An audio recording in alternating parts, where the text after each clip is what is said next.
Kenmore City Council is now in session. Pursuant to RCW 4230-110-1B, the City Council now enter into an executive session to consider the acquisition of real estate. The executive session is slated to last 60 minutes until approximately 7 p.m. No final action is expected.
Councilmember Marshall, can I test your microphone? Yes, hello. Can I test it one more time? You bet. Joe Marshall here. We can hear you. Thank you. Thank you.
All right, I am adjourning the Kenmore City Council special meeting, calling the regular meeting to order. Would the clerk please take the roll?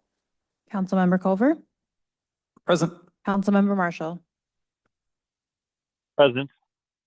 Councilmember Stassen, Here. Councilmember Shrubnik, Here. Councilmember Lutzis, Here. Deputy Mayor Kane, Here. Mayor Herbig, Here. all present. That brings us to our land acknowledgement. We acknowledge that the city of Kenmore is situated upon the ancestral lands of the Snohomish, Snoqualmie, Soxhawtl, Duwamish, Stillaguamish, Tulalip, Suquamish, Muckleshoot, and other tribes who are part of the Coast Salish peoples. We recognize and express our deepest respect for their enduring stewardship and profound relationship with this land, which they have cherished and protected since time immemorial. We honor the First Peoples, acknowledge their vibrant cultures, and commit ourselves to learning from their wisdom in our journey to promote justice, equity, and mutual understanding.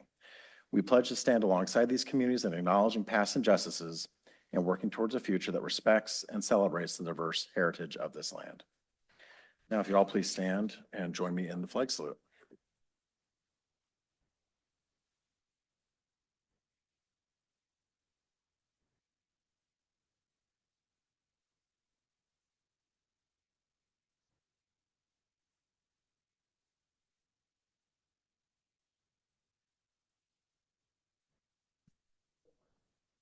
Next on the agenda is agenda approval. Unless there are any objections, the agenda will stand approved as published. There are no objections. The agenda is approved unanimously. That brings us to our proclamation for Disability Pride Month. Whereas people with disabilities have a proud history of fighting for inclusion and justice, and whereas people with disabilities have experienced generations of marginalization and deserve equitable treatment in the workplace, education system, and every other part of our community. And whereas every July is Disability Pride Month, which is dedicated to honoring the history, achievements, experiences, and struggles of the disability community. And whereas Disability Pride Month marks the anniversary of the Americans with Disabilities Act, landmark legislation signed July 26, 1990, prohibiting discrimination against people with disabilities in public life. And whereas advocates and organizations such as Kindring continue to promote greater awareness, acceptance, and inclusion of all members of the community. Kindring's mission is to embrace children of diverse abilities by providing the finest education and therapies to nurture hope, courage, and the skills to soar. And whereas Kindring serves over 100 children every year from the city of Kenmore, and whereas people with disabilities contribute enormously to the economy, culture, and community of the city of Kenmore, and whereas the city of Kenmore supports and respects people with disabilities and aims to be an inclusive place where all people of all abilities can thrive. Now therefore, I, Nigel Herbig, Mayor of the City of Kenmore, on behalf of the City Council, do hereby proclaim July 2025 to be Disability Pride Month throughout the City of Kenmore. And here to receive the proclamation is Elizabeth Sotak from Kindring. Elizabeth, do you want to say a few words? Yes, thank you. Good evening, Mayor Herbig, council members, city staff, and members of the community.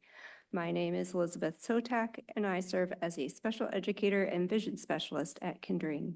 I'm also a former Kindring parent and Kenmore resident. I am here tonight on behalf of Kindring, simply to say thank you for recognizing Disability Pride Month. As you may know, Kindring is a local nonprofit serving children with disabilities, developmental delays, and other needs. We provide early supports to children birth to 3 years of age, pediatric therapies, inclusive preschool, and more. Last year, we served over 100 children from the city of Kenmore. So why is Disability Pride important to Kindring? It's important because we work with lots of wonderful little kids with disabilities who will grow up into wonderful adults with disabilities. And we want them to grow up into a world that supports, includes, and celebrates them.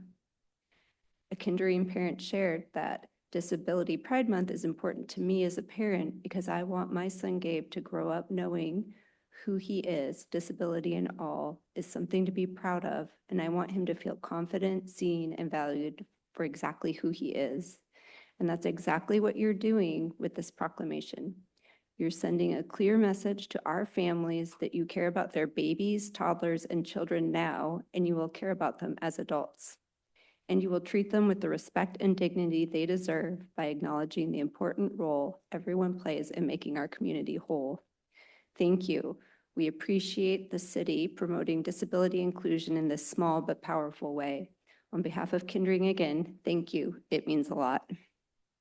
Thank you. And would you like to come up and get a picture with the council? All right.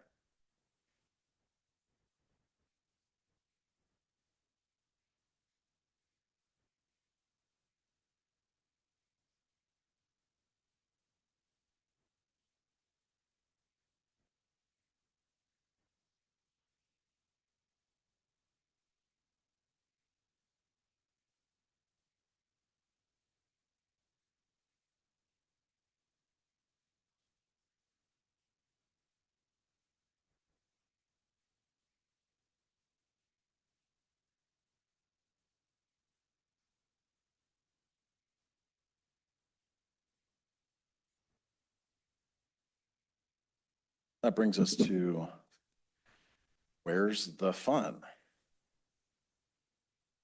Where's the fun? Thank you, Mr. Mayor. I'm actually going to ask our senior planner, Brittany Chu, to come explain where's the fun.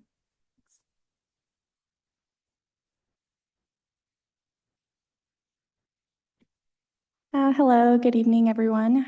The Community Development Team has been working with the consultant and the Planning Commission on updating the parks, recreation, and open space, the PROS plan for future development of the park system and recreation facilities. We are currently gathering community feedback on the plan, and we have a survey open, which you can take by going to the City of Kenmore's website, and we would love to hear your input and ideas. So to advertise the survey, we created a short video of the PROS plan, and we played it at the movie night on July 16th as a preview right before the movie started, similar to going to the movie theater and watching trailers play. So we want to give a huge thank you to Nathan Dills, communication specialist, and Rukia Yosef, climate and sustainability intern, for their hard work on the video, and Lauren Chomiak, communications and tourism manager, for coordinating. And this video preview would not have been possible without their help, and we'd like to share it with you now for those who didn't have a chance to see it.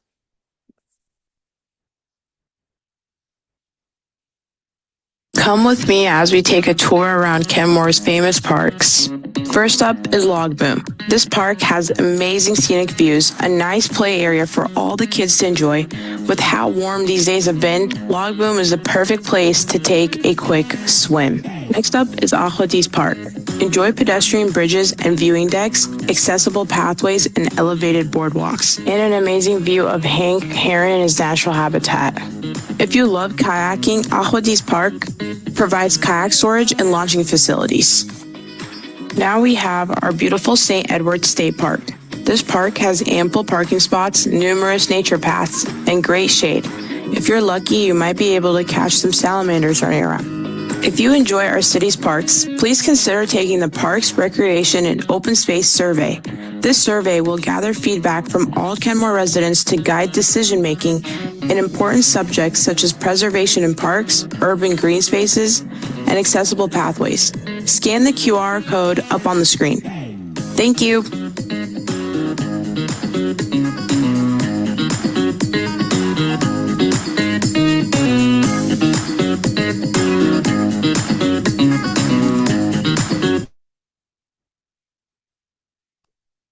All right, thank you so much. That's fun. That brings us to public comments. We want to welcome everyone to the council's meeting. We ask that you please address your comments to the mayor and the council. Folks are going to get 3 minutes to speak. If there are more than 20 speakers, time will get reduced down to 2 minutes per speaker. The clerk will call your name when it's your turn.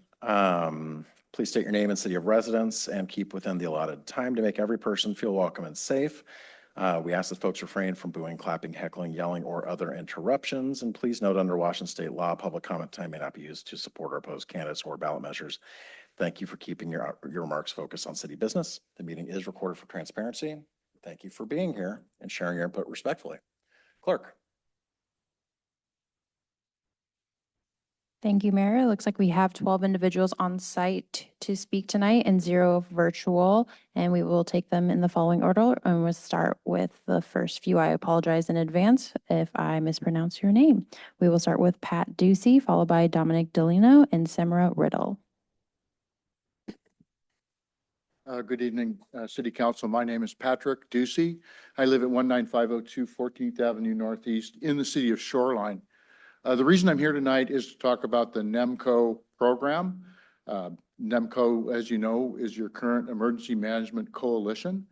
And the reason I come to NEMCO instead of going to a CERT team at Shoreline is Shoreline doesn't have a CERT team.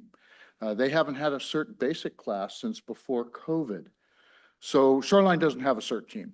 And NEMCO has an awful lot of training, which is what I'm really involved in, is the training at NEMCO. And sure, it's emergency preparedness, but the training also takes on more than that, in that it takes on a recovery from a disaster. We train on how to help a city recover. Now, if you have a large disaster here and you have to do something along the lines of recover, like set up a shelter, where do you get the volunteers to run a shelter? It's a pretty big deal. It's something that NEMCO has set up. We're going to train on that this year. And I've had training on shelter.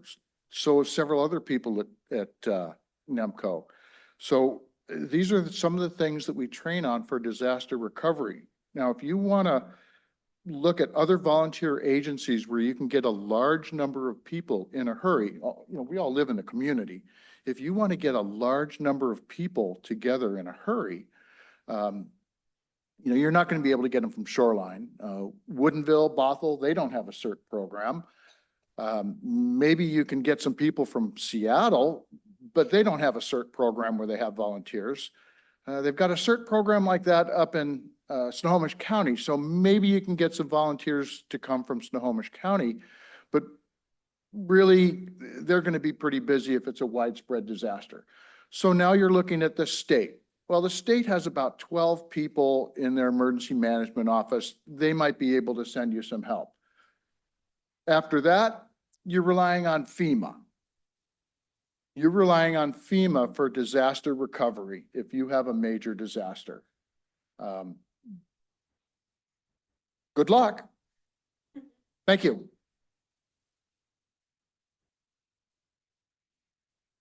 Hello, and thank you for the opportunity. My name is Dominic Delino. I'm also from City of Shoreline.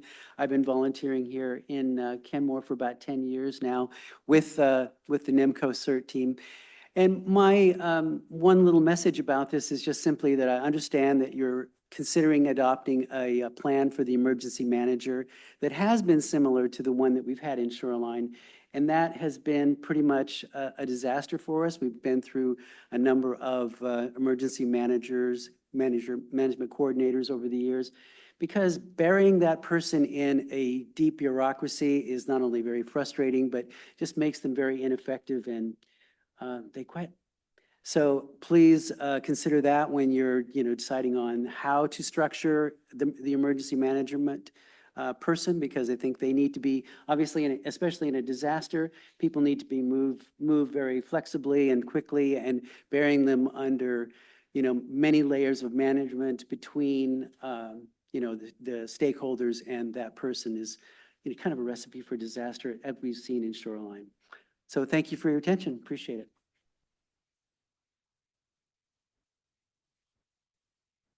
Thank you, Mayor and City Council. Summer Riddle from the City of Lake Forest Park. I'm here to speak on NEMCO as well.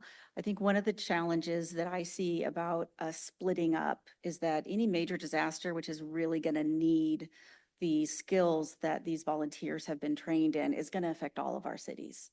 And we're really good at coming together. We've done it with Racer. We've been doing it with NEMCO for a while now. I don't see us being successful on our own tracks. And I see us trying to coordinate with Shoreline Fire, with 3 different cities, and I'm seeing us having a lot of opportunity for mistakes. And in an emergency, that's when you want to make as few mistakes as possible, because those mistakes could cost lives. And so I encourage you to consider staying with NEMCO, and I encourage you to consider encouraging Shoreline to join, so that our coverage, NEMCO's coverage, matches our fire department coverage. And I think that's going to be the safest that for any of our community members, for those that live here, work here, or just passing through when we do have a need for emergency management of that scale. So thank you very much for your time. Next batch we'll take is Teresa Dunning, Jamie Wigand, Angelique Wigand, Anne Udaloy.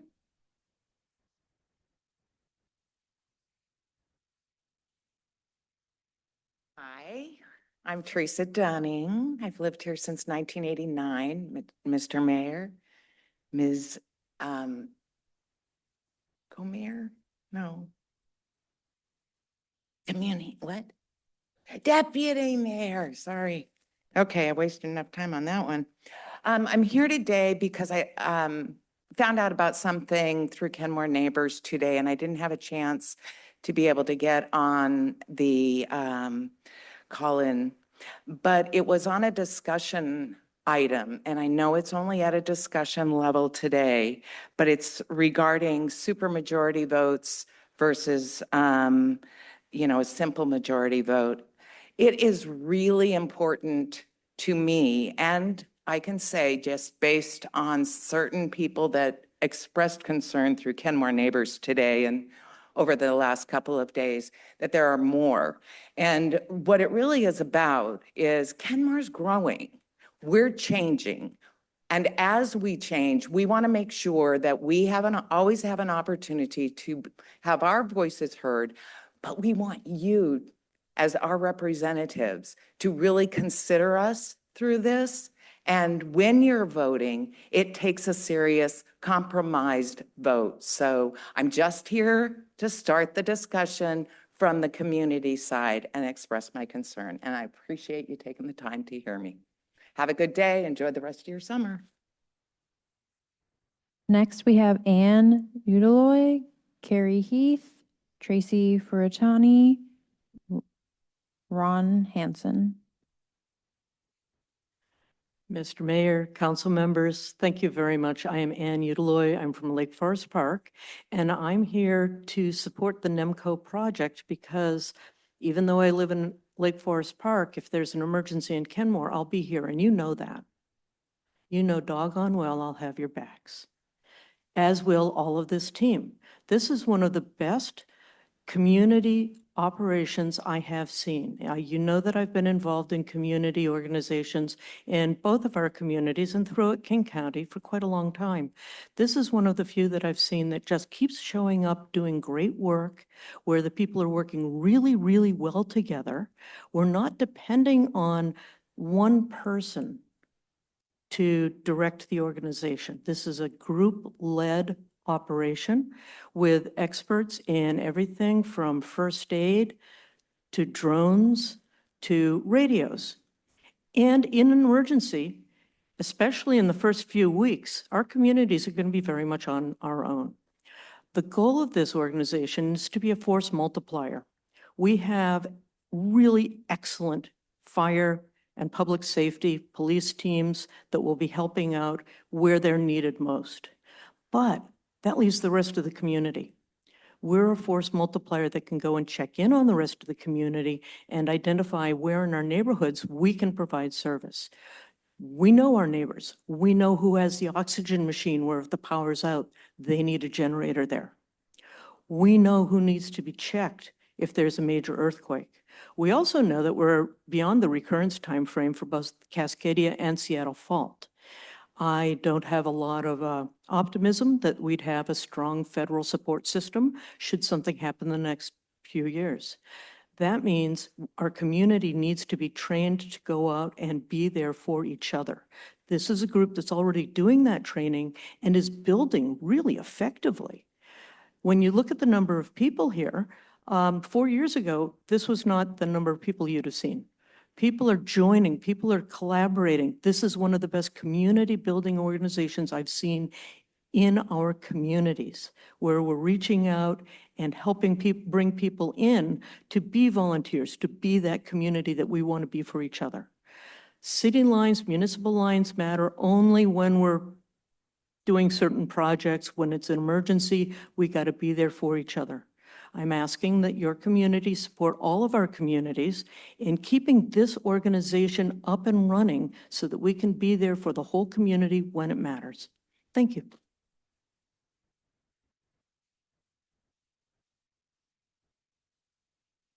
Honorable Mayor, City Council, my name is Tracy Furutani. I'm the Council Chair of Lake Forest Park, but I come to you today as a neighbor. All these wonderful folks in NEMCO have given great reasons, and I'm really here to support them. The community building aspect of NEMCO cannot be understated. The number of volunteers, the force multiplier, as Ms. Udaloy pointed out, is amazing. I was privileged to go see their drone demonstration last Saturday over in Bothell, and they were able to map a building that might have been on fire, might have had earthquake damage within a few minutes, and the team worked seamlessly. But even more than that, they had refitted an aid car, one of the old Shoreline aid cars, into a mobile operations command center. It was amazing. It's hooked up to all the different frequencies that the first responders use. It's got basically Starlink so that if the local internet goes down, you have something that can communicate with the outside world.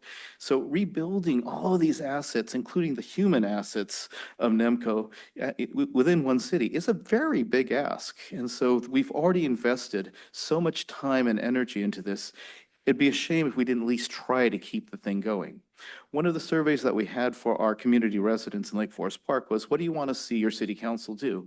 And one of them was literally, can you collaborate more with nearby cities? I'm almost certain that basically your surveys will say the same thing. I think people are hungering for community, especially in this day and age. And I would really like to see you consider NEMCO as an alternative. I know that Ferguson Consulting, you're going to be looking at the draft report today, and I know it's a draft, so there might be some fleshed out. One of the questions I really had for that report was, look, I love what you're saying. You know, there's like these enhanced local control and accountability, streamlined decision-making, optimized resource allocation, improved community engagement, access to targeted grants and funding. These are all very good things. These are all very positive things. But you know what? We could apply that same criteria to RACER, to the regional crisis response thing, right? We're not going to get rid of that, of course. So please ask the consultant, have there been communities that have successfully, at this point, set up such an emergency response in when they were already part of a coalition that actually had that, those same assets going. I was really looking for that, couldn't find that in the report at all. So again, just to emphasize, love to basically consult with you. Did you know that we shared a public works at one point? Yeah, and of course, our cities have different cultures now, so of course, we don't have that association, but we still collaborate through Racer. We still basically do a lot of things together. I'm looking forward to Streamfest, for instance. So I want you to keep this thing going. Thank you very much. Carrie Heath. Skip and Carrie, okay. Ron Henson.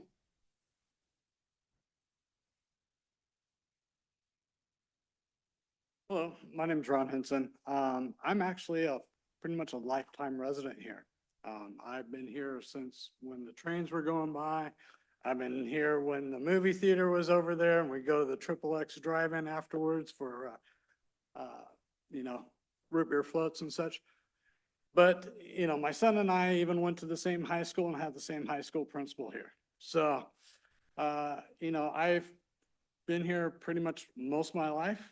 And, one of the things that I felt that I could do is give back to the community. I've been involved in a lot of communities, worked with a lot of different city councils and things like that, my career, my past, and so forth. One of the things that I have found about the NEMCO organization is it is more of not just an organization, it's a bunch of people who have a lot of passion and for the community and working for each other. There's not just the medical side of the emergency management thing.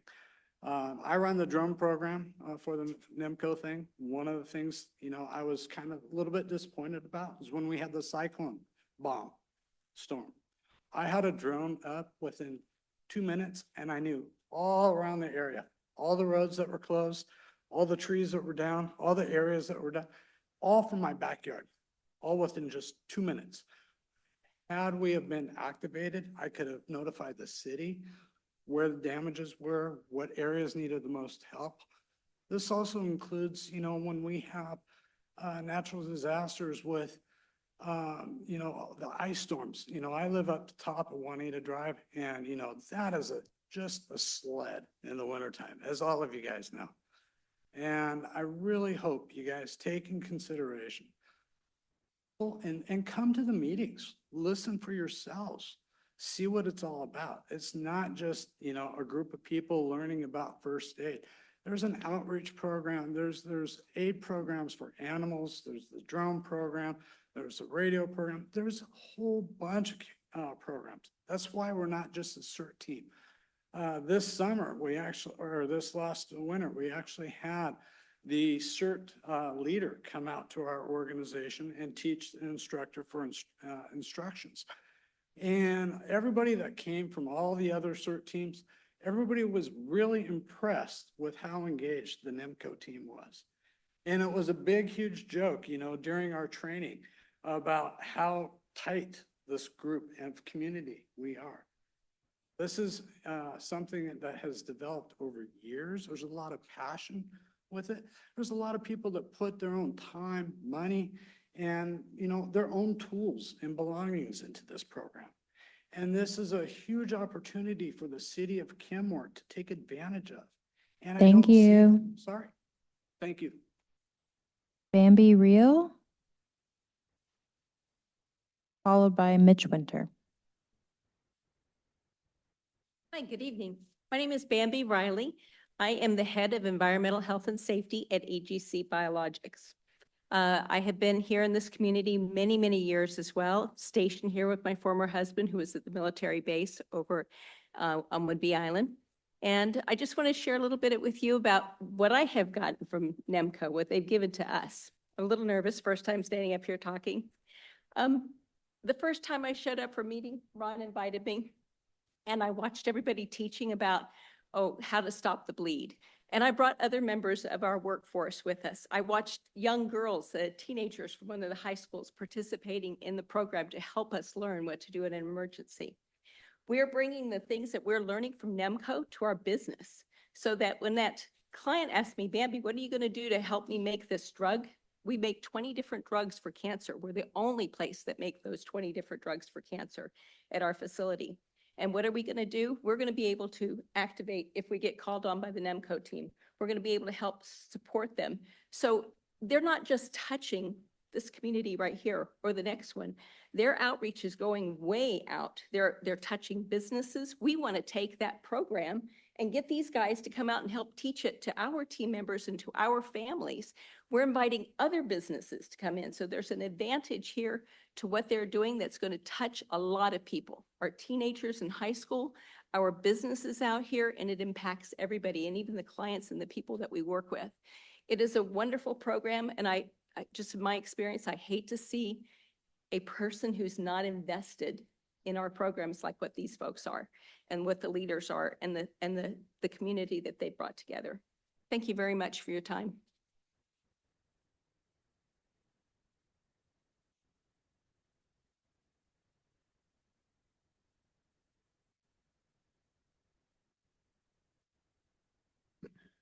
Well, my name is Mitch Winter, and I live in Woodinville.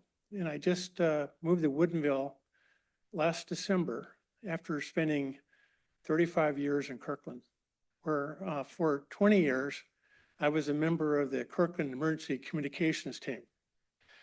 And I'm also been a member for 50 years of the National Ski Patrol up at Snoqualmie Pass. I'm going to tell you that I think NEMCO is a very well-organized organization that does lots of training and has a lot of spirit in their organization. I'm impressed with how hard everybody works and all the training that's available and all the frequent communications. I would urge the council to consider the assets they have now and what would be the implications if that was to change in the future. You already have, I think, a very strong emergency response team, first responders. And that's about all I have to say.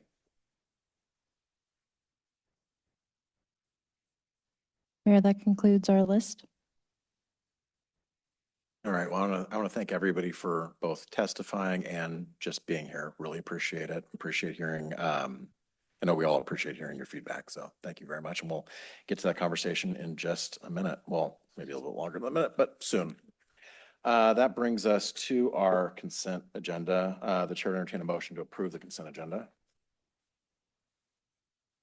I'd like, when do we get to remove items? I'd like We to, wanted to, well, make the motion and then we can remove items. Well, actually, what would you like to remove? item J for discussion? Okay. Okay, the chair would entertain a motion to approve the consent agenda minus item J. Second. A motion and a second. Is there any discussion? Hearing none, all those in favor, say aye. Aye. Any opposed? No. Okay, the consent agenda is approved 6-1. That brings us to item J, approved contract number 25C 3163 between the City of Kenmore and Inglemore High School crew boosters for use of the Rhododendron Park Public Boathouse for recreation programming in a form acceptable to the City Attorney's Office and sustainably and substantially similar to attachment 1, and authorize the interim city manager to sign the same. Councilmember Trebnick. And I mainly just had a couple questions. Since this came so late, do we have staff that could answer questions or not? Yeah, okay. Yeah, normally I ask my questions earlier so that they don't have to come up in session, so I apologize. The main things, the main questions are kind of clarifying who's responsible for what. And so in the main document, there's kind of at the end, there's a whole list of maintenance activities, and it just says NSD and the boosters are responsible. Do we know what we mean by that. I mean, when we, diffusion of responsibility, I'd be a little concerned that, you know, nobody does it. Apologize that this is brought forward tonight. The boosters spent the last 6+ months trying to get a collaboration agreement.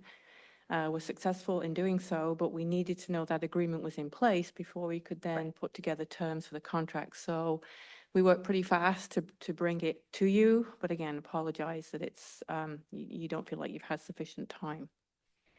So in the agreement, it does spell out the responsibilities. The agreement is between the city and the boosters, so ultimately it is the boosters' responsibility. The collaboration agreement outlines the responsibilities between the boosters and Right. North Shore School District. Yeah. So it is a little bit complicated in the fact that we are dealing with the North Shore School District, but they are not who the city is executing this contract with. Okay, so then in that case, I think it would be clearer if we just have the main document refer to the boosters exclusively and have NSD be secondary to that. I mean, the way it is now, it's literally in the same sentence, it says boosters and NSD are responsible for these maintenance items. If I could let the city attorney respond. Okay, yeah. Thank you, and thank you for your question.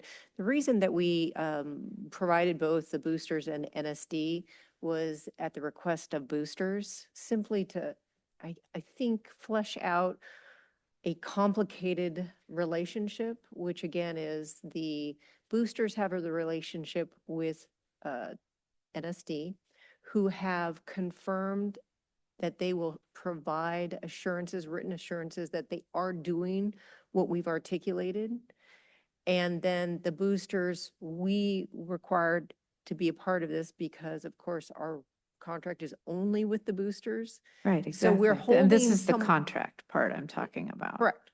And we're Okay. holding the boosters responsible, and then they are coordinating with NSD to ensure that that responsibility is being met. So they have requested NSD to stay. It may be unclear, but that was their request. And because we're still holding the boosters responsible, we thought that was okay. We are able to remove or propose removal, minor modifications. They're willing to see that. That was one of the reasons the motion approves in a form substantially approved as to form in case there was some minor Okay. changes that the council wanted. And we could propose that, but again, that dual language was at the request first of the boosters to reflect their relationship and contractual agreements with the Okay, district. I would hope that that would be minor. It's the first sentence of Exhibit A. Okay. And that is in the main contract. The other question that I had is there's no reference to the public program, the Kenmore Community Rowing Program. Or really anything. And I mean, there's reference, there basically says the boosters have the ability on their own to contract with other entities. I mean, can you clarify, like, is there an agreement? Is there a direct agreement between the city and KCRC? Can you update me on where that stands? Excuse me. There is an agreement between KCRC and the city, which outlines similar terms of their use of the boathouse. Okay. There is reference in this agreement that there will be collaboration on whether that's use of shared equipment Right. and also on schedules, recognizing that there is currently an ongoing relationship between, I'll say North Shore School District equipment and use of equipment Right. between the parties. And the city is willing for that to continue forward on whatever, however that is worked out between those parties for either sharing equipment. And then the city then will confirm the schedule for use of the boathouse for all parties which are using. So whether that's KCRC Right. and the boosters. And that's my last kind of put a pin in it, and I don't know whether this is a modification or not. There doesn't seem to be a deadline for providing that program schedule. And I know in the original agreement there was, And that's a pretty key piece of that relationship is clarity on who's using what when.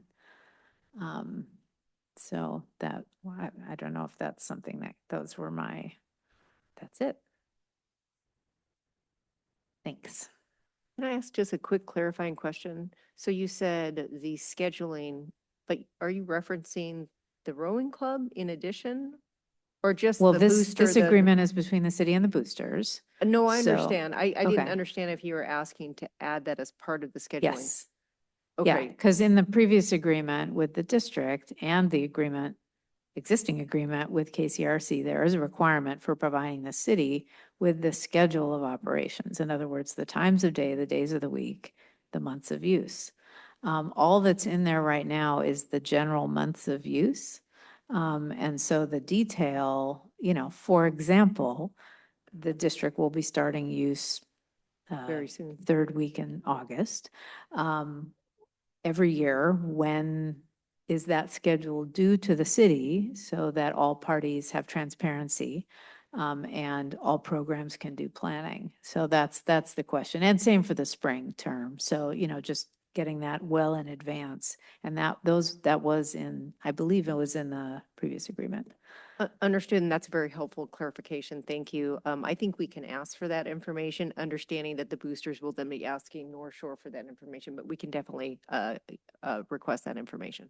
Yeah, thanks. I'm not asking for this as a revision. I'm a cautionary tale, which I think you already know. I mean, we have two contacts, one with NSD and one with the boosters, and it's already been problematic. So I am concerned that this may even exacerbate the existing problems more of who do we contact for what. There is a degree of ambiguity about that. Who do we contact for operations? Who do we contact for equipment? I'm not asking to nail all of that down, although I think it would be helpful, but I am concerned about those things. If I could just quickly respond to that. These are some of the things which are hard to spell out in a contract, but we recognize that once this contract is in place, it makes sense for a meeting to be pulled together between the KCRC, between the city and the boosters to provide clarity for the contacts, for the schedule and the responsibilities. So once that is in place, then yes, there are other things that will happen that need to happen in addition to the contract. And that's in terms of the day-to-day, how things work. Thanks. Councilmember Culver. Thank you. A couple clarifications. I recall seeing in a previous agreement, which I guess would have been with KCRC, that we reserved the right to impose rent. That was for a prior date. Am I recalling that correctly? There is a similar requirement in the KCRC contract that would allow the city to impose rent. Similar terms have been put in the agreement with the boosters. We have not established what that reasonable rent would be and how that rent would be apportioned. It just allows the city to do that. So that will probably be a later discussion. In the boosters contract, it's put in there as a year from now, in June of 2026. I think the KCRC was this year, but we did not impose it on KCRC because, again, we were trying to figure out what was going on with NSD.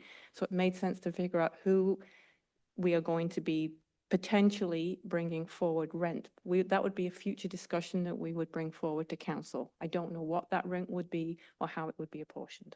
Sure. And does anyone recall offhand roughly what that balance is? I just want to make sure we're not losing that as time kind of goes on and deadlines move. Yeah, I do recall. So when the construction contract was awarded, there was a $340,000 gap. The council made the decision to fill that gap using strategic opportunity funds. During construction, that amount increased from 340 to 560. And that was due to staff time and other factors. But at the time when the contract was awarded, it was $340,000. Okay, and standing, it's $560,000.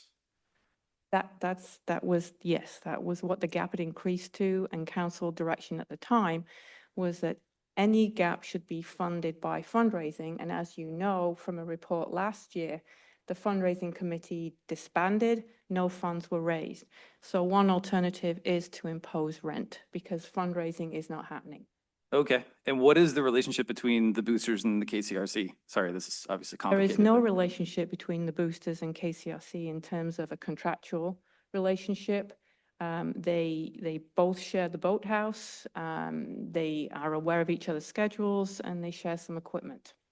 So rents potentially collected would not go toward that $560,000 deficit. Is that what I'm understanding? It could, again, it would have to be determined in terms of what that rent, what the amount of rent would be, how it's calculated, and what it would then be assigned to once collected. Okay, appreciate it. Thank you.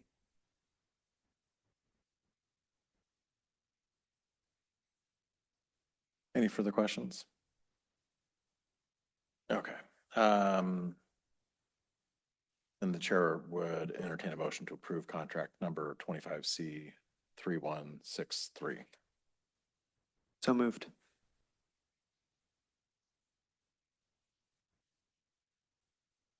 Second. All right, we have a motion and a second. Discussion.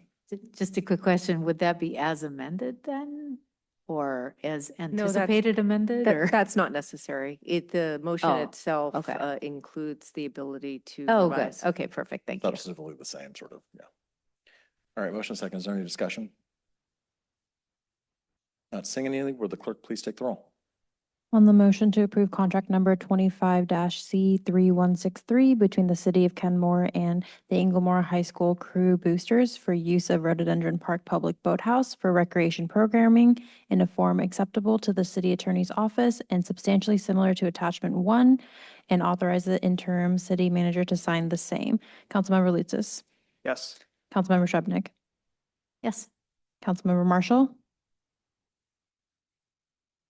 Councilmember Marshall, you are muted. I don't know if that affects your vote. I'll come back to you. Councilmember Culver. No. Councilmember Sassen. Yes. Deputy Mayor Kane. Yes. Mayor Herbig. Yes. Councilmember Marshall, I'm going to try to unmute you.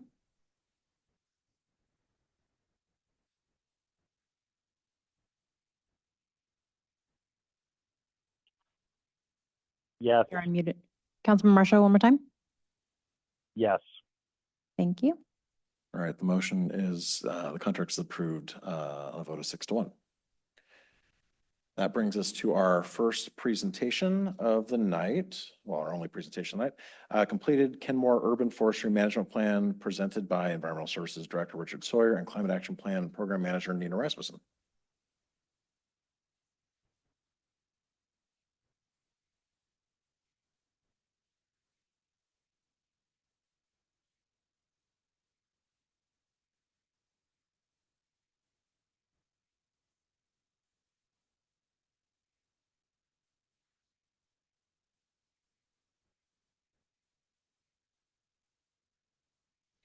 Good evening, Mayor, Deputy Mayor, and council members.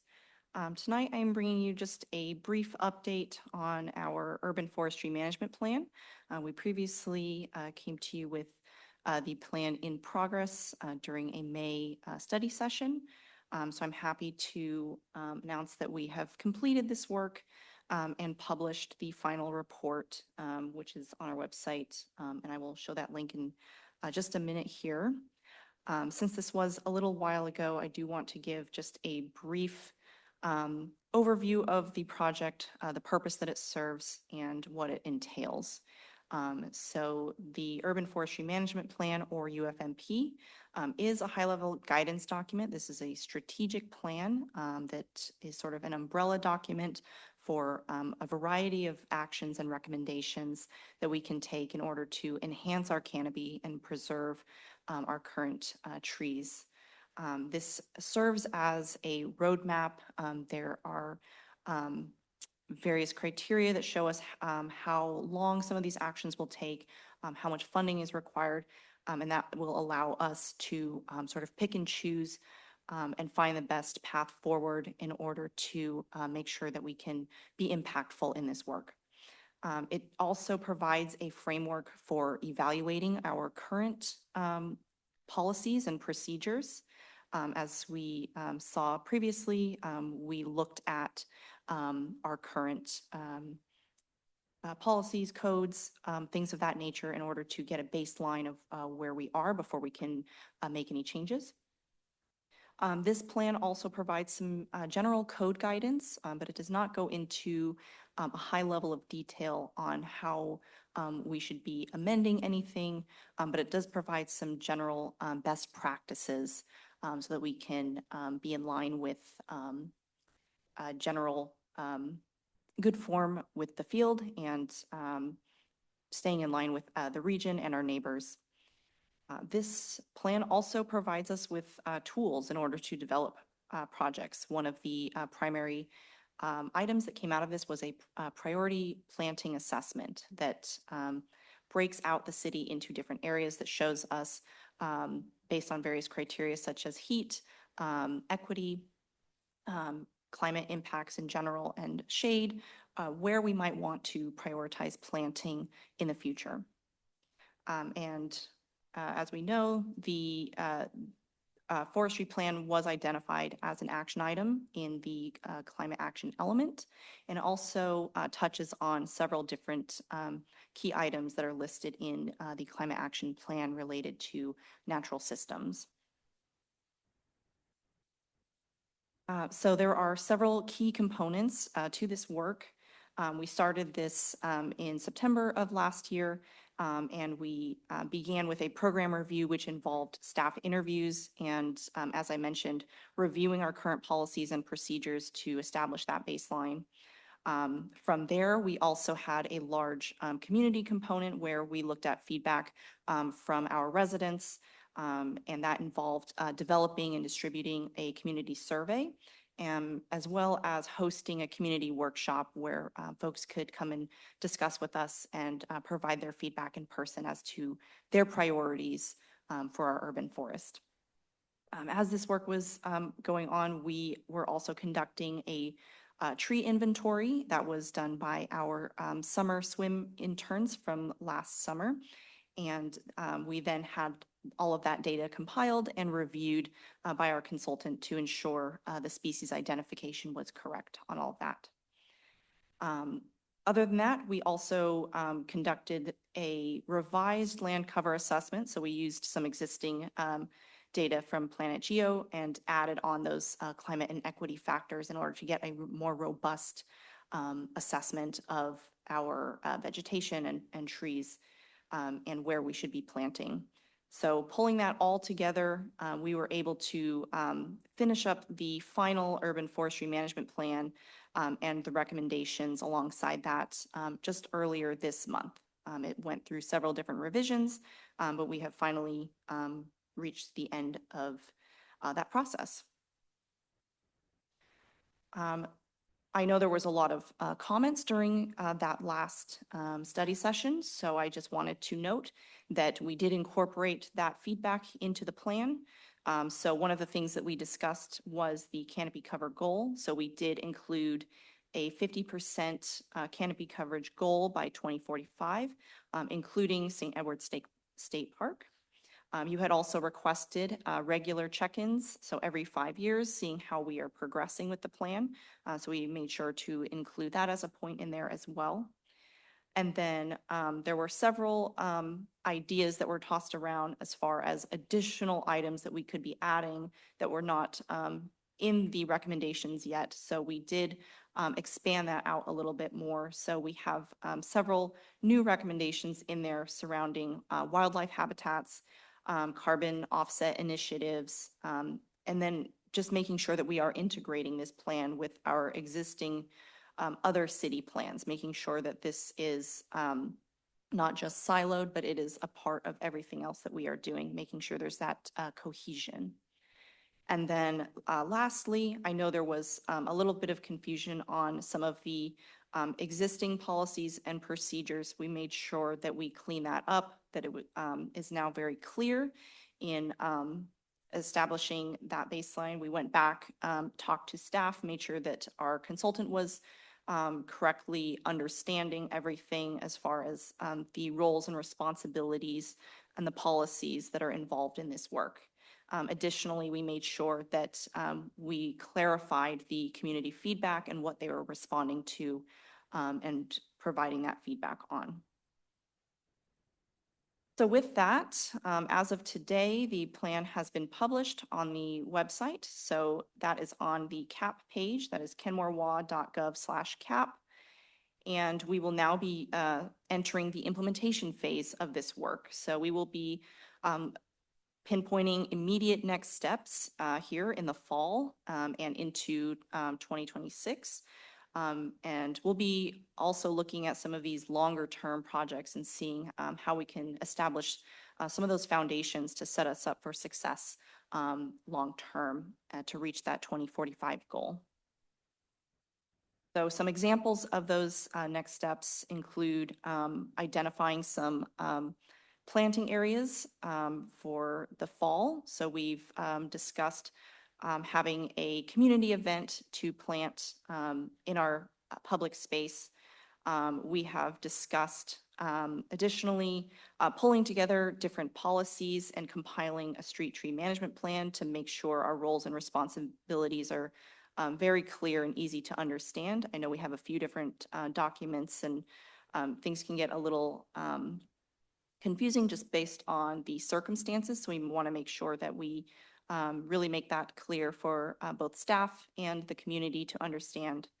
And then additionally, we are also looking into incentive programs to provide trees to our residents because we know that a lot of our land is privately owned. We want to make sure that we are bolstering trees on private property as well. So those are just some of the immediate next steps that we are pursuing, but we'll be doing some more planning this fall and into next year to think about the longer term action items.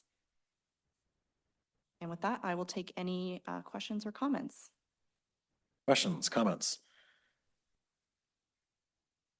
Councilmember Culver.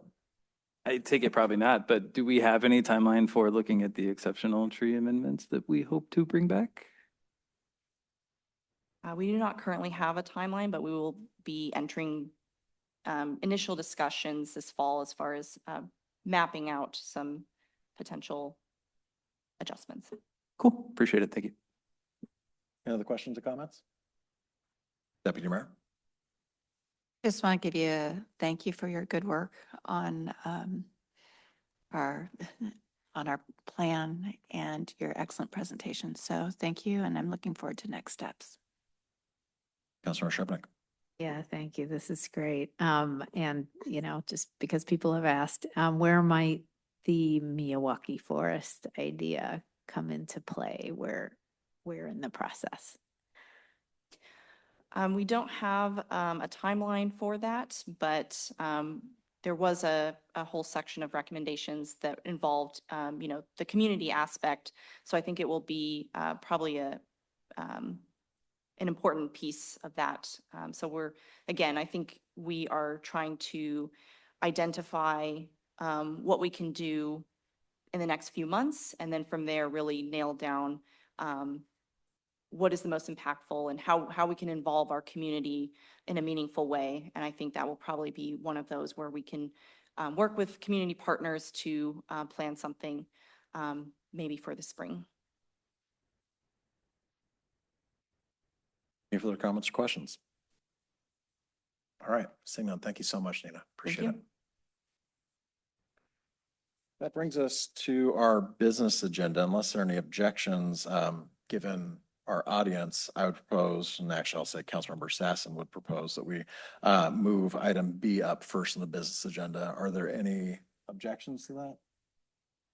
All right, seeing none, we will go to item B first, which is the report on the findings and recommendations for emergency management presented by Assistant City Manager, Community Development Director Debbie Bent, and Consultant Jody Ferguson for discussion and direction.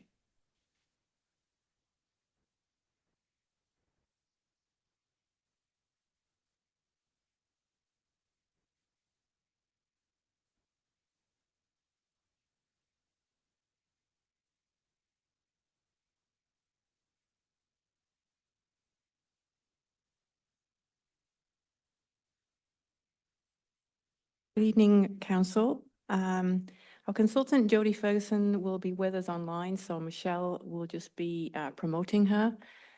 So this evening, we are here to talk about emergency management. And if you recall, the Council approved an interlocal agreement for a one-year extension with NEMCO, North Shore Emergency Management Coalition, to give time to look at what are the best options for emergency management going forward. We hired Ferguson Consulting, and Jody Ferguson has completed her review. This was used using a rigorous methodology. It's data-driven, and she will be presenting her recommendations this evening. I know there are a lot of volunteers here in the audience, and I think even reading through Jody's report recognizes that the NEMCO volunteers are a strength for emergency management, but there are other aspects to emergency management, and that's what we asked Jody to do, is take a look at what the city is required to do, what we currently have, and what is the best method for providing emergency management going forward. So I'd ask you to keep an open mind this evening. I hope you've had the opportunity to read the report. Jody will give a brief presentation and then is available for questions. We are looking for direction, whether it's this evening or very soon, to figure out next steps, because whatever direction council decides to go, there needs to be some action to make sure that we are prepared, no pun there, to start emergency management, however direction you choose, starting in January. So Michelle, is Jody available? Okay. I am here. Good evening, everyone. Can you hear me okay? We can hear you. Wonderful. First, good evening, Mayor, Deputy Mayor, and council members. And I do want to thank you for granting me access to your emergency management program documentation and allowing this assessment for potential gaps. I apologize that I'm not there in person. Unfortunately, I'm out of town looking at a program in California. So I'm in a dungeon-like hotel room. So my apologies for that. Debbie, next slide, please. So the purpose of this briefing is really to summarize the highlights of the work that I just completed and offer some recommendations. So I will say this analysis was not focused on the NEMCO volunteers and community programs. Frankly, this group is a model for how this work is done. And candidly, when I was the interim director of King County Emergency Management, the North Shore communities were always, you're not supposed to have favorites, but were always my favorites because of the way you all came together in the community. So what I really needed to look at through this analysis was, let's shift the focus. That the community is strong, volunteers are strong. Let's put this lens around paid city staff and what is their level of readiness. So that's what I needed to look at. And I also purposely put some parameters around my analysis in that there would be no new money. We all know funds are scarce, and I compliment the city. What you have built, you haven't been dependent on grant funds that come and go. You have dedicated funding to do this important work. So looking at the readiness of city staff, I think was important because the volunteers deserve to have city staff working alongside them that have the authorities to act on behalf of the city. Then working together, everyone can respond. You can act quickly and you can respond more effectively. As the speakers eloquently said, they're a force multiplier. So I needed to look at if there needed to be enhancements to the force so it could be multiplied. Next slide, please. So emergency management it's just a unique and a challenging field. When operations go smoothly, its presence goes unnoticed. In contrast, if there was a failure, it draws immediate attention to the program. And in either case, emergency management programs as a whole continuously fight for survival and relevance. Next slide, please. Now, who the heck am I? So while I do not claim to be the foremost authority in emergency management, my experience does span many years and includes program assessments based on peer-developed standards. So that's really the basis for the analysis, the data-driven analysis that we did. Now, I come into this with the perspective that there's no universal model for emergency management. Each program must be tailored to the needs and character of its jurisdiction. We often joke in emergency management that if you've seen one program, you've only seen one program because they are all different. Next slide, please. So my recent retirement and new role in consulting is informed by 35 years of experience in crisis communications and emergency management. I've done 2 decades of volunteer assessments using industry standards, and these really emphasize the existence of administrative documentation rather than individual performance or subjective opinions. So none of this analysis is about someone doing a good job or not doing a good job. This is about, is there the documentation to sustain the program well into the future?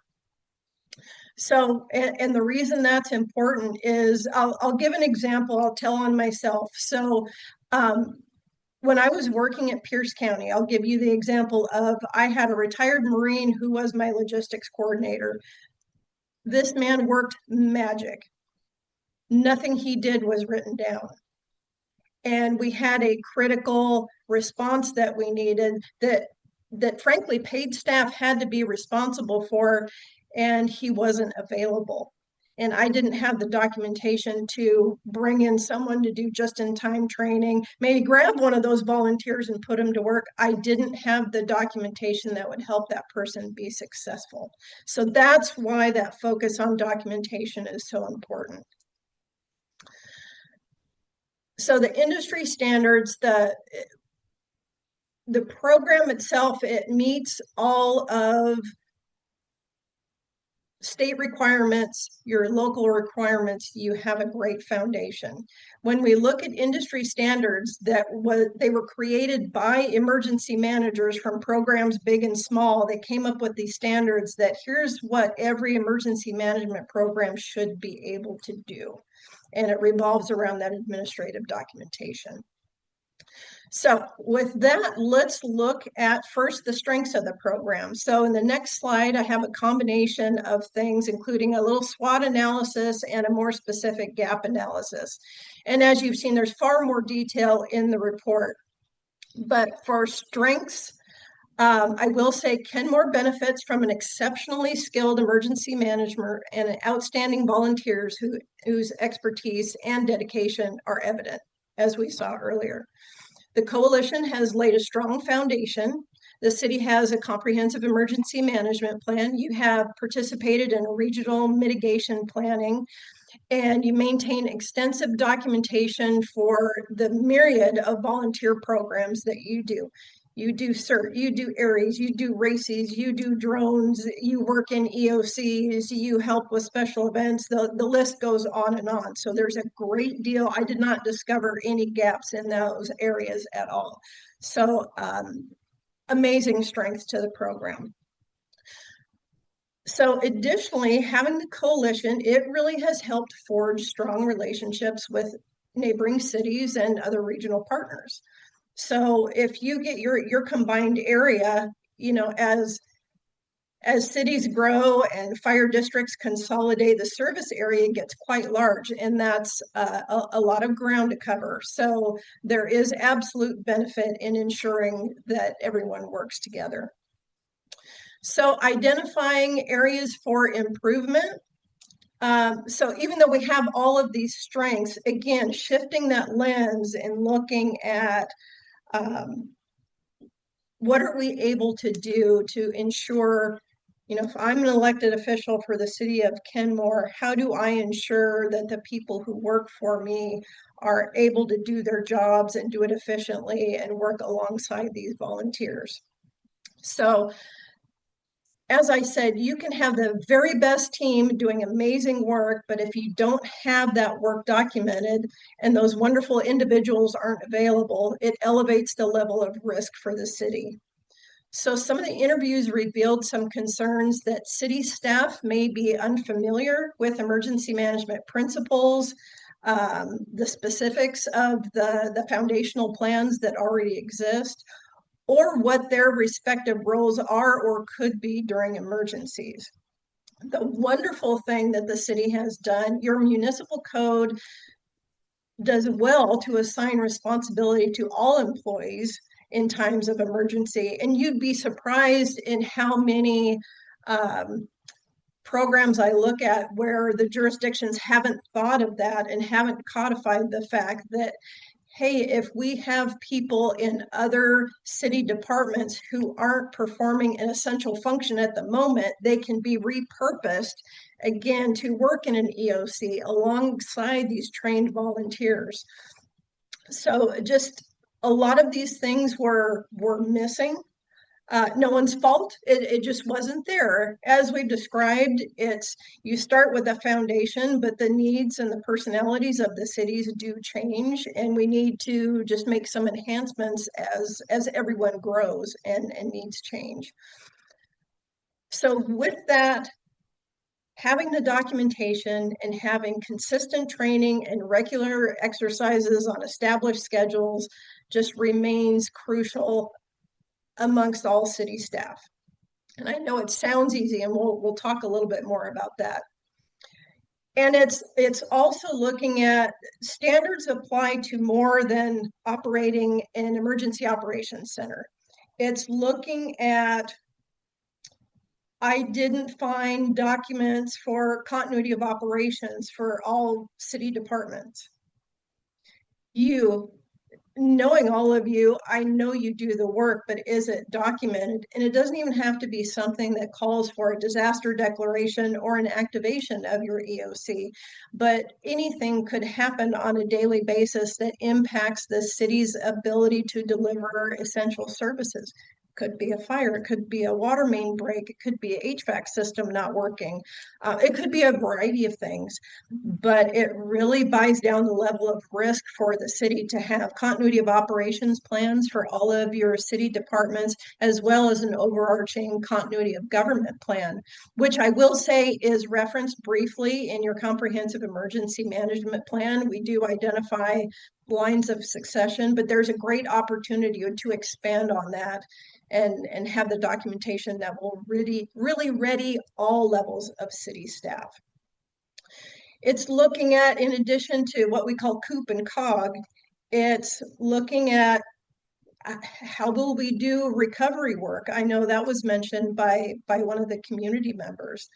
The city has a business side to disaster recovery that involves it's not necessarily an emergency management function, but your emergency manager can be that technical expert to guide how that's done. All of your city departments will be involved in that, but it's a very specific activity that requires a plan and addresses short-term, long-term, medium-term, and it's more than just there are finances involved, there's hiring involved, there are civil engineering projects. There could be a variety of different things, but really coalescing the city around these recovery plans and procedures are important. It gets into how our city staff, what are the procedures for city staff and volunteers to mobilize resources? Who has the stuff? How do we get it? How do we account for it? How do we demobilize it? How do we rehab it when it's done? All of these things should be documented so that everyone can work together seamlessly. So another area for improvement, the interlocal agreement does a good job of outlining the relationship amongst the NEMCO parties, but it doesn't get into, or I didn't find, somewhere where it outlines specific deliverables for each of the participating entities. So it's, can things be revamped to ensure that's there? I'm going to mention a strategic plan shortly. Could that be created to put more, I'd say, meat behind the interlocal agreement that guarantees certain deliverables to each of the entities? Just an option. But I think there's opportunities for improvement there. And without having these kind of equitable delivery of services to each of the entities, it's really tough for a single staff person is expected to kind of meet the expectations of all the entities. And if they're not documented, it's kind of figuring out, well, what do I think they need? So it's very difficult when you're in that position and you're serving multiple entities if you don't have a clear strategic plan or programmatic deliverables to know exactly what you need to be delivering. It just can make life very, very frustrating. So I think all of these things, I'm not intending for them to be negative. I think all of these are actually opportunities. And I think the great thing for the city is, despite some of these challenges that I mentioned, the city of Kenmore has significant opportunities to address documentation gaps. The city has strong leadership. You have engaged partners. You have talented personnel. You have amazing volunteers. You have a strong King County emergency management program that can help support your efforts. So you've got an environment, I think, that really lends itself to being able to address these gaps, enhance the paid city staff readiness, and then that will complement the work that the community and the volunteers have already done. So let's get into the meat of this is really the recommendations. So next slide, please. So my recommendations, and actually I think what's more important than figuring out whether to exit or revamp, repurpose NEMCO is really sitting down with all of these great partners and developing a 3 to 5 year strategic plan. I think this will allow you to document what success looks like for each of the participating entities. And maybe that could then reshape what the NEMCO agreement looks like to ensure equity and readiness deliverables for all of the parties. So number 2, either exit or repurpose NEMCO. And I know the coalition helped build this foundation, but I think the city's staff needs are getting more specific. And so the body of work is growing for this one person. And again, if we're in a perfect world, I always say if the magic bag of money were to drop on my doorstep, it would be awesome for each of the participants in NEMCO to have their own emergency manager full-time. They could all work together. And can you imagine what that would look like? Your volunteers would be unstoppable.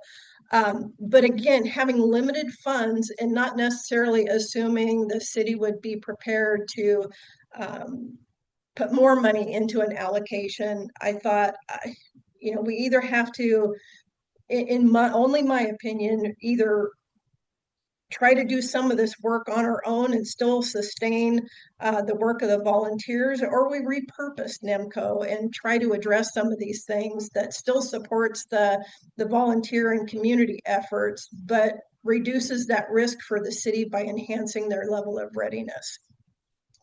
So there is great benefit to having regional agreements, especially when it comes to how you're going to share limited resources and other types of mutual aid. Just right now, the way it's written is it's using it as a daily administration of programs for 2 cities and a fire districts. It can create gaps because there's increasing demands as these communities change and their expectations change.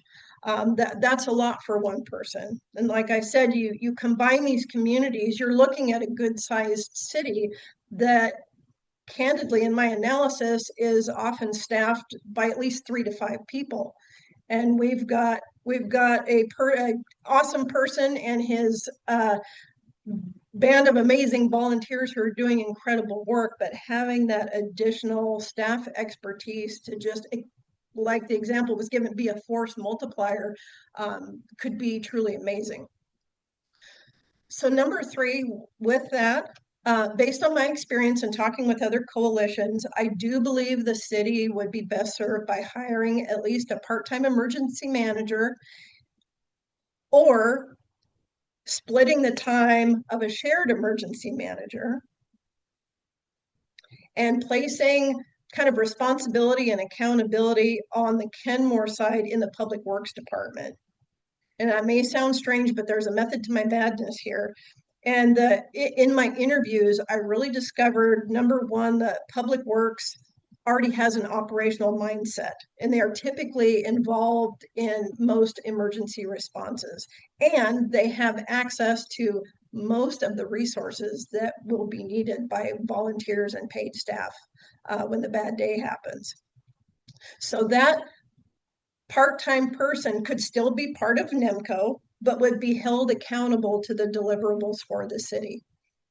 So I had the pleasure of working with 2 coalitions in my time in Pierce County, and there's also one in Clark County. And one thing that's the common, they all look a little bit different, but the common denominator is that in all of their agreements, each of their participants brought their own staff person to the table.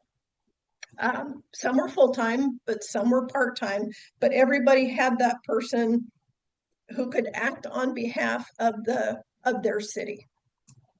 So that's why, and that worked really well. It was a good balance of sharing regional resources, but also having someone that the city could go to ensure that the work was getting done. So I know there has been very strong reaction to my recommendations. I totally understand. But the bottom line I needed to look at is buying down the risk for the city by enhancing the readiness of city staff. So whether this is done by a part-time emergency manager or splitting the time of existing program staff, or even rewriting the agreement to assure everyone can document what they need, I think that can be done. But I think keeping it status quo won't enhance readiness, but either making some changes or making some subtle changes to ensure that everyone has what they need will be really important.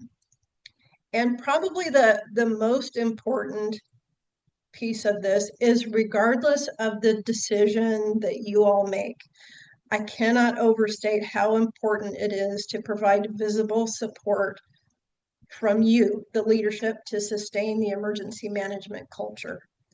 And I'm just being very blunt with you all, it makes a huge difference to have interest and direction from leadership.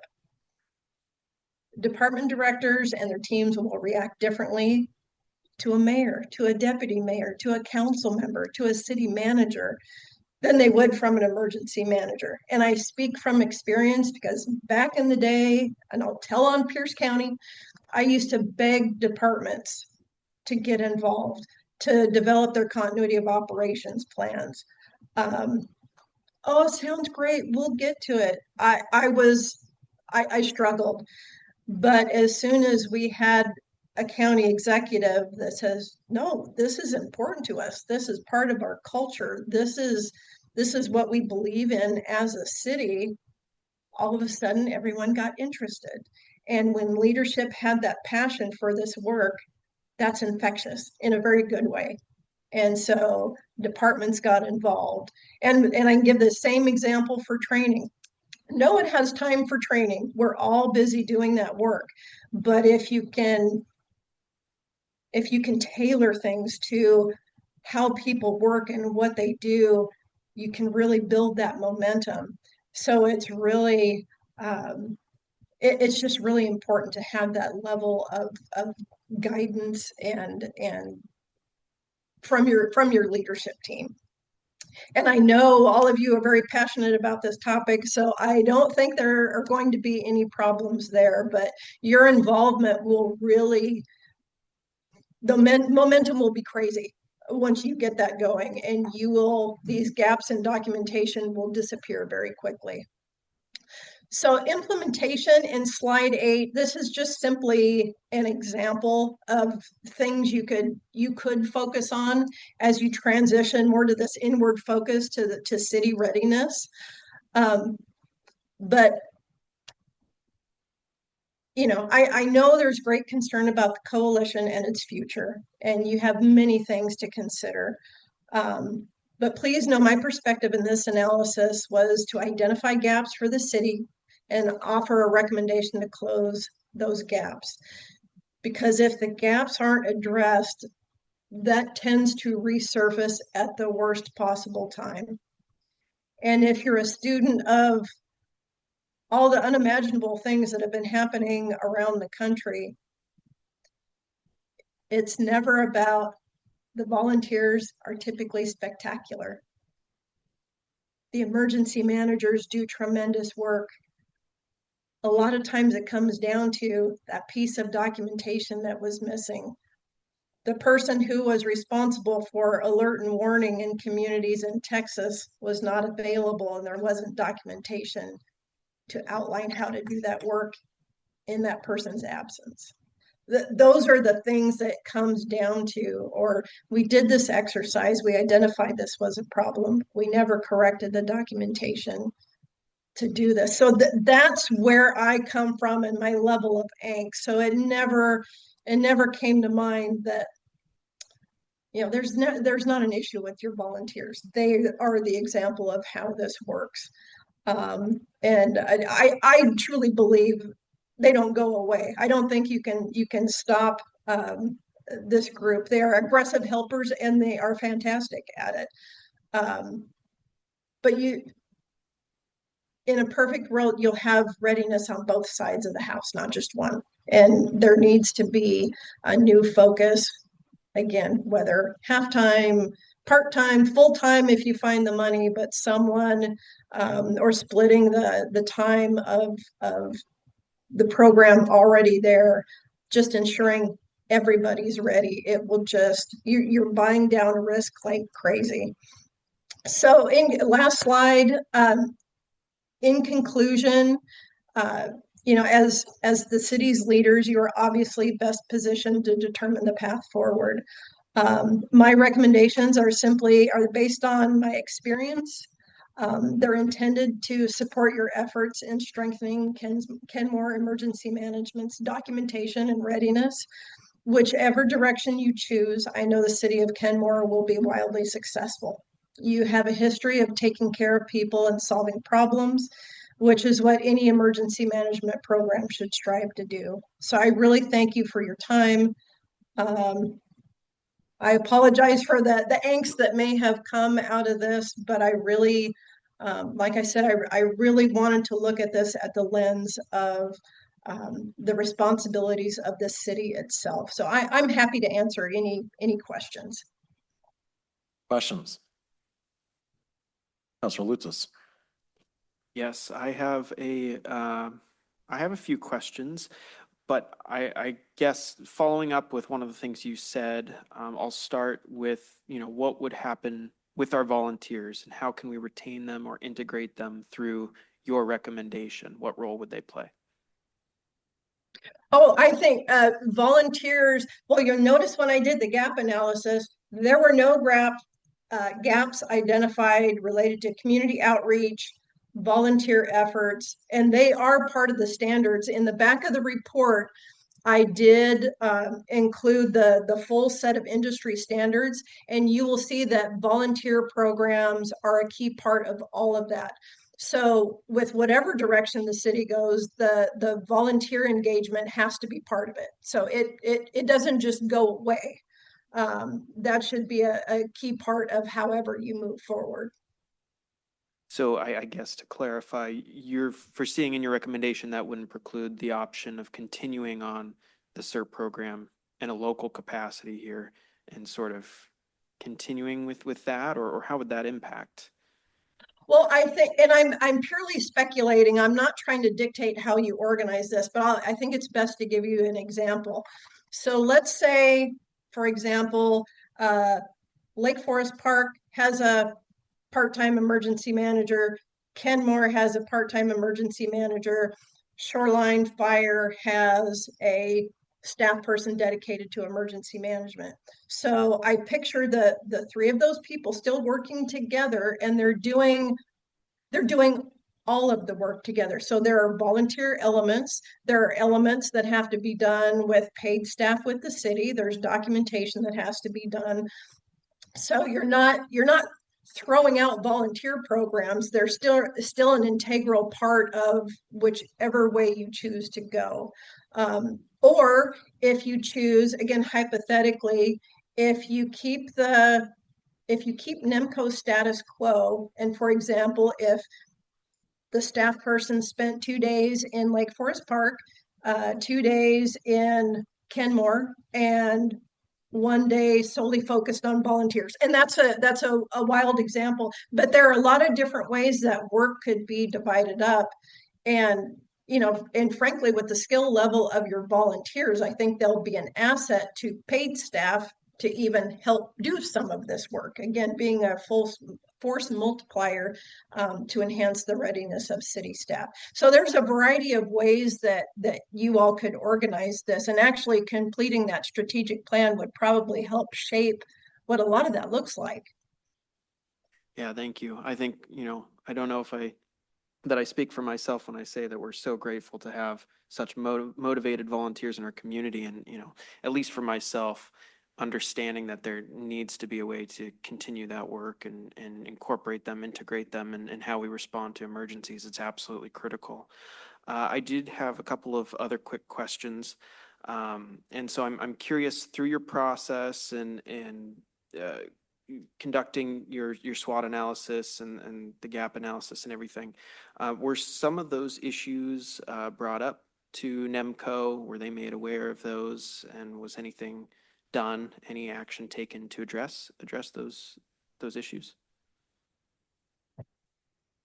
That would be more of a question for existing city staff. In my conversations with the current emergency manager, again, doing fantastic work, I think there's that wish list, and there was some documentation in process. I know he shared with me the beginnings of an emergency operations center document that would help guide what staff and volunteers, kind of what you do when you walk in the room if you haven't had any training. So there were some things in process, but like I said, with one person trying to serve multiple jurisdictions and get deliverables for all, I'm just speaking personally. I can't imagine. That's just such a huge body of work for any one person, even with a wonderful group of volunteers. That's just a huge amount of work to complete. So I think there were communications between NEMCO existing staff and the city, and trying to find a way to get better engaged. And then this study kind of came up. So I don't know how else to answer that one. I think there was some communication, and there was some trying to get things moving, but the sizable workload with increased needs and just the tyranny of the urgent, you have a conversation about it, and then 5 things happen over here that need to be dealt with. So I think it's certainly not the fault of the existing NEMCO staff. I think there was great intent to get a lot of this work done, but he needed to clone himself, candidly, to get everything done that really needed to be done to help meet the standards for the discipline itself. So also I would add that, I shared Georgie's report with the NEMCO board, so they were aware of it. But again, I think the direction on how to move forward will depend on how engaged we are with NEMCO, whether we stay, repurpose, or move away from. So I think, things have changed since we started NEMCO in 2016. The city's grown. Partners have left NEMCO. So I think NEMCO is at a crossroads regardless right now. And I think using Jodi's report has sort of identified some of the areas where there are gaps and we need to do something different. And she is suggesting ways of how we approach emergency management differently. So I think whatever the direction that council wishes to pursue, then yes, whatever happens, there's going to have to be more conversations with NEMCO. And my hope was by including those industry standards, I know I have actually used them to help build and enhance programs. It's kind of a blueprint. So work that needs to be done, that the outline is all right there. So, and it takes out the fluff that sometimes exists in guidance that may come from the federal government sometimes. Can be a little bit confusing, but this is just a really straightforward blueprint. It shows exactly what needs to be done to enhance this documentation, whether it has to do with resource management, with training, with radio communications, with volunteer programs, with addressing the needs of vulnerable populations. Everything is in there. That's a great blueprint. And like I said, in my analysis, there's a lot of places you do great. There are no gaps at all. It's just that where there are some documentation gaps in the readiness of that city staff, that perspective, it just kind of jumped out at me. But hopefully those pieces in there will help whoever is charged with continuing the work, that the pieces are right there. That was my intent anyway. Thank you. Just my last little follow-up question. Debbie, you happened to mention that, NEMCO has evolved and partners have come and go. And I was wondering if maybe you could provide a little context to that, if there's other things, any reasons or something underlying that we should be aware of when it comes to that. No, I think it's just, I'll be candid as a old cranky emergency manager. I've seen coalitions work beautifully and I've seen them disband. I've seen them come back again. I think it's recognizing part of it, the day-to-day of administering an emergency management program is different than activating and responding to an emergency.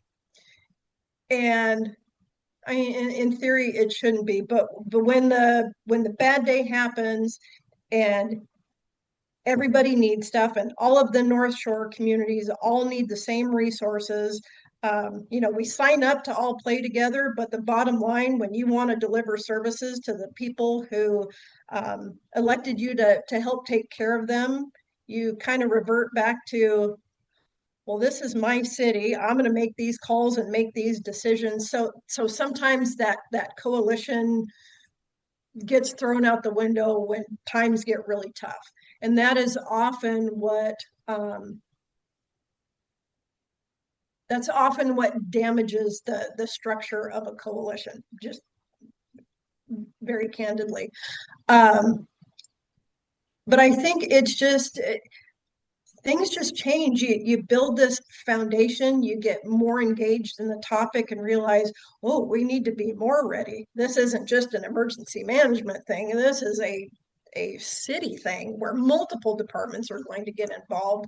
And personalities change, needs change, and it's a natural kind of evolvement. And it depends on, as elected officials come and go, we all have different perspectives on how to do this, and some love independence and some love a regional approach. So there's a number of factors that it depends on. it can become complicated again when that bad day happens and you're responding to an emergency. Just because you've established a coalition doesn't mean that the state recognizes that as an independent organization. So, for example, if you're making a request for any of your cities, and this is NEMCO, I'm calling the state because I need resources for Lake Forest Park, or I need resources for Kenmore. Cities can go to the state, but this body isn't necessarily recognized. It can, I guess what I'm saying is it can be a time suck, and people figuring out who you are and what you represent. When you're in a hurry in an emergency, it doesn't really work, and they will often tell you, well, you go to your county. So it can kind of complicate things. That has been the frustration, at least I will say, for the coalitions in Pierce County, they're well established and doing a great job, but the particulars of declaring an emergency and getting help from other entities becomes kind of complex. But other than that, like I said, it's just, your city has grown and evolved, and it's not a small town anymore. You have different needs. And like I said, as that coalition grows and you have a person charged with serving all, that becomes really tough. Not that he's not capable, because he's very, very talented and highly regarded, but just the amount of time, he must never take vacation. And I don't think he does, because you're just so busy trying to take care of all the needs from the participating entities. Plus you have this massive volunteer program. So it's so much for one person to do. Councilor Sharpnick. Thank you for this report and the thoughtfulness and your background. I really appreciate it. I have a couple kind of small level questions and then a kind of a macro level question. The small level questions, one is, you went through that grid of the gaps relative to the standards. And there's a lot, and now I'm hearing you call it kind of a wish list, and I'm familiar with standards and other things, and they are, a little more wish listy. However, the report, paragraph after paragraph after paragraph, said you must have this, you must have that, you must have the other.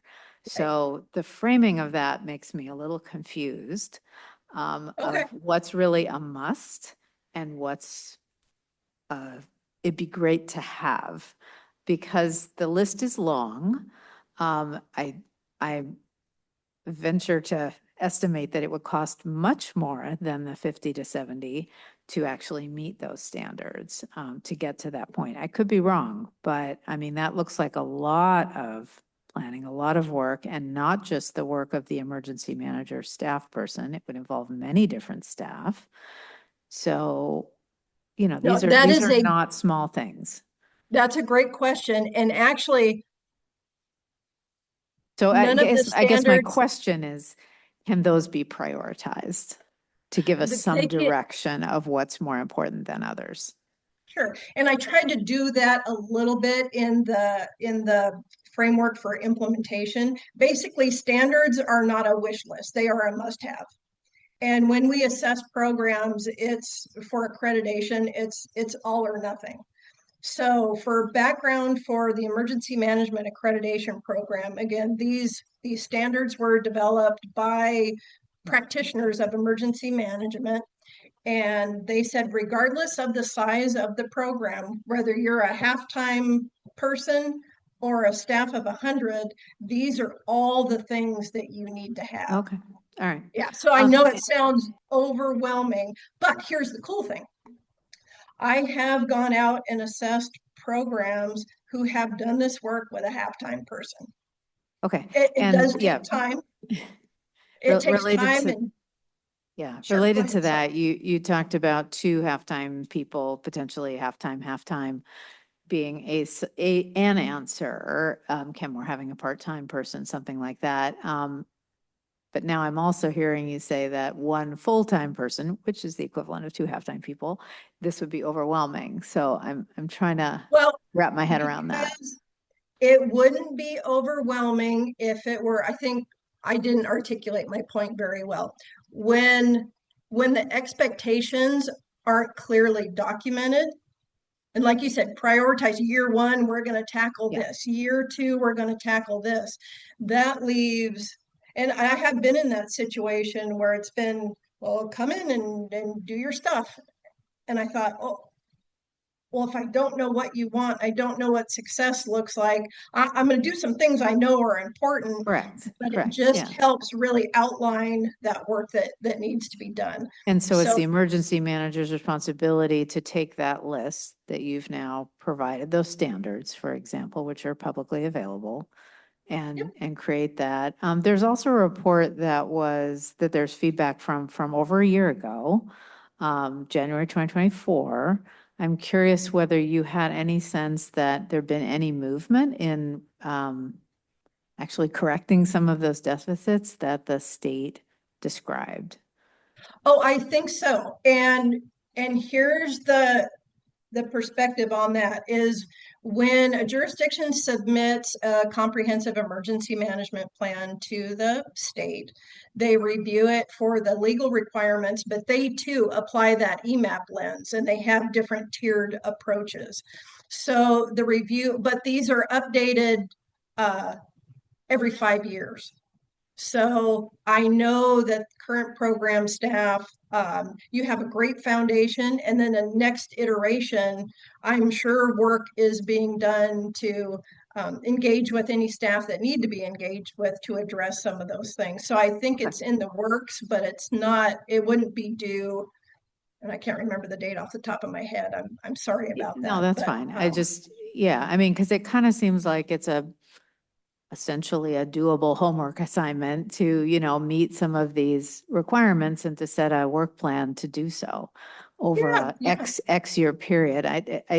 And so my macro question relates to how did you come from that, which is a set of things that needs to happen, to the macro change in organizational structure. So for example, Eastside Fire has an emergency management division. That's multi-city jurisdiction. In fact, many other cities than we have, many, many more. And some of those cities have also their own emergency managers. Some do not. And I'm a little unclear there was no mention of the RFA. We're now part of the RFA. NEMCO is part of the RFA. NEMCO only represents 2 cities. Our RFA is 3 cities. There was no discussion of how this fits into our organizational ecosystem. So if you can speak to that, that would be kind of helpful and relative to Eastside Fire. Yeah. Yeah, and I've worked with fire districts my whole career, and just the thing I mentioned in the presentation, and I'm not trying to make light of it, but every program is different. So it becomes very difficult like I said, in some cases, the regional fire authorities have their own programs, but they can't act on behalf of a city. They may partner with a city who lies within their boundaries, but they can't make executive decisions for that jurisdiction. And I think that's the distinction that becomes really important, and one of the things that plays into whether a coalition survives or not. So it's great, like I said, it's great to partner and share resources. I love partnering with the fire districts, with neighboring counties, cities, with private sector, with NGOs, all of that. But ultimately, someone has to be able to make decision on behalf of the city. And that's the thing I didn't want to lose in that. And that's part of what becomes frustrating if you're an entity, say, well, I'm part of this coalition and this is really awesome, but I'm not sure I know where, I find in a plan how to handle financial procedures for this thing we need to buy in the Emergency Operations Center. So having that, the Regional Fire Authority is not going to have that. So that's why my perspective, and they are not, a regional fire authority is not recognized as, they have emergency management, but for example, they are not eligible for grants directly from the state for emergency management. Those go to counties and cities. And if there's a mechanism to share regionally, they do that. But it's within the larger structure of emergency management, it goes city, county, state, federal, and back down again. And then the partner agencies are the special purpose districts, the regional fire authorities, the school districts, all of that. So the relationship is absolutely critical, but the structure for the city, in my recommendation, I wanted you all to feel like you had the accountability to be able to go to a person, either have that person be able to make decisions on your behalf, or your ability to hold them accountable for things you think your city needs. Thank you. Councilmember Sassen. Yes, thank you. I have a couple of categories here, and so I don't think I'm going to cover it all right now. I do have two specific questions for you, Ms. Ferguson. One, which is, are we saying that the NEMCO manager, the proprietor, is the only employee of NEMCO? He's a solo gig? Yes. Yes. And we know that he is, that he lives a distance from us. He lives in Carnation, and he has a full-time job with the Coast Guard. Yes? You may not know that, but I do know that. And then I also am wondering, does NEMCO, under him, whose name I can't remember, I apologize. I know where he lives, but I can't remember what his name is. It's embarrassing. Does he have other client cities in addition to the ILA that we have with Lake Forest Park? Not that I'm aware of. The only signatories to the ILA were the Fire District, Lake Forest Park, and Kenmore. Okay. And so I feel like most of what I have to say is for discussion amongst the council and the and staff. So I don't want to take up too much time when other people might have questions. I did need those two questions answered, but I do want to sum up while all of you volunteers are in here. It's phenomenal to see so many of you I know, which is just gives me terrific heart.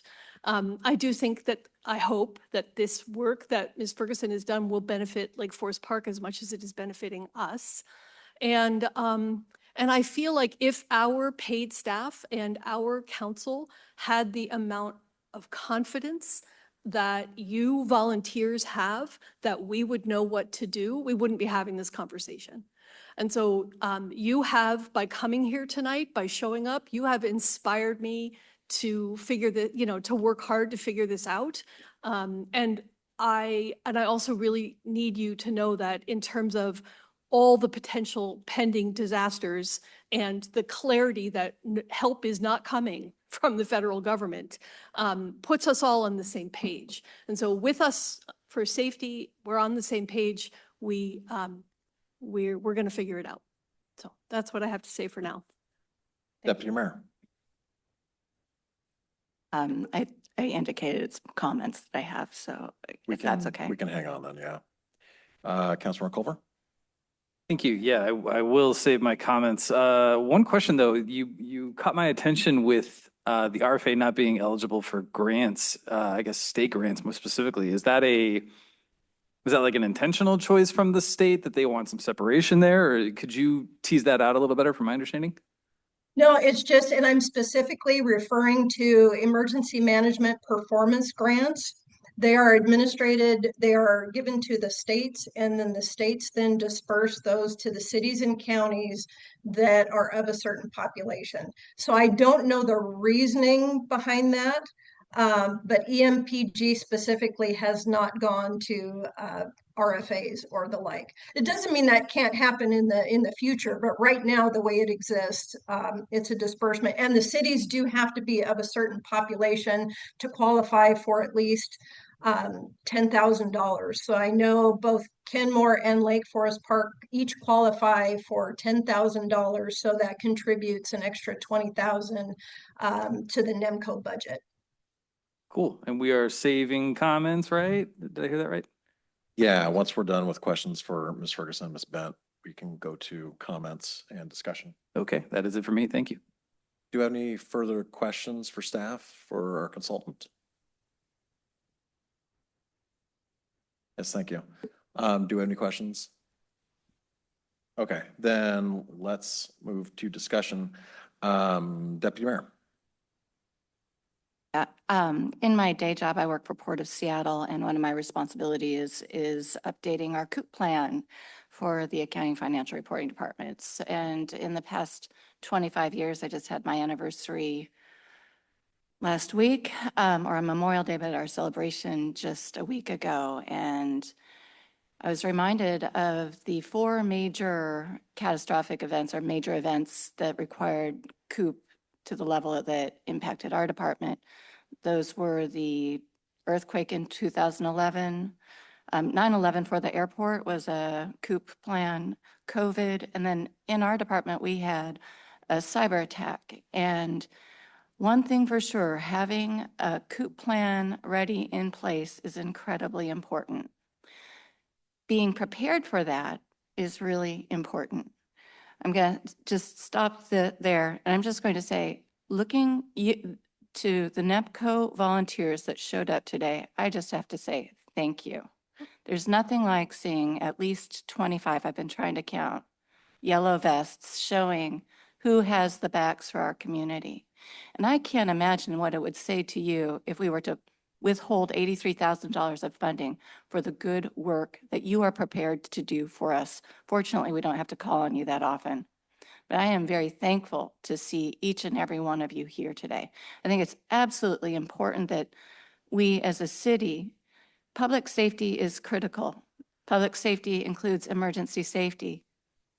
We must invest in it thoroughly and make it a priority for our staff to be prepared.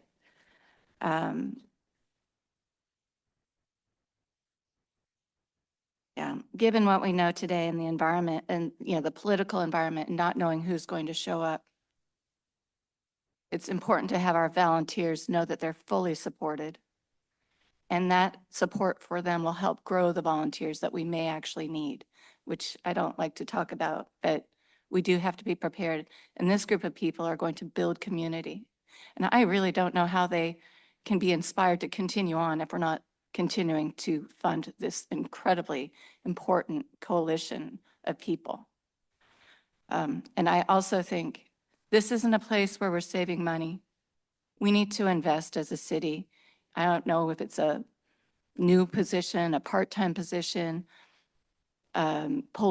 reorganizing our priorities to make sure we have these plans in place so that we never get a report like this back about our preparedness. I'm shocked, honestly, and I know our staff's working hard on so many things, so I'm not being critical of staff. I'm just surprised that we're not, for so many things that we do so well, this is something that we need to make sure we make a priority. So I just want to give gratitude, and it's not very often we have 2 council members from our neighboring city show up to give comments, to talk about the value of this coalition to their community. If we're not showing up for them, this organization's not going to be able to survive. And I think it's really important that we're supporting you.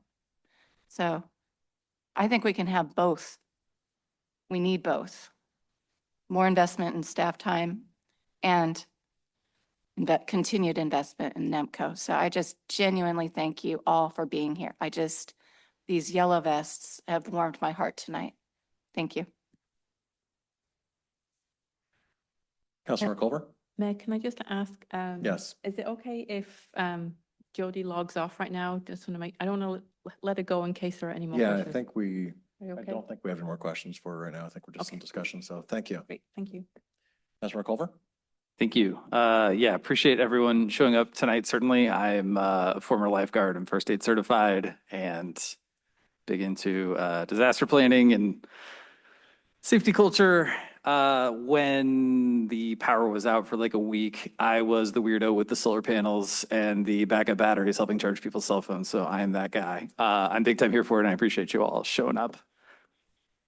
I think I need to get more invested in this process too, but I will just be cards face up and say it sounds to me like repurposing and kind of reinvigorating what's here in some form or fashion seems like the most logical way. Awesome that we are strong and bullish on volunteers. Certainly loved hearing the shout out from Jody. Identifying some gaps, some other things elsewhere in the ecosystem where we're not maybe getting what we need. And you know, that's a natural consequence, I guess, as things change and with the RFA coming in, et cetera. So I'm curious to better understand how those pieces could fit together and what makes the most sense. But yeah, having worked in this stuff myself, no, I'm big time here for it and supporting y'all. And maybe the to-do here for me is just showing up to the NEMCO boards myself and just getting better acquainted. So I will take that as a to-do, but appreciate you all showing up, and I will leave it at that. Thank you.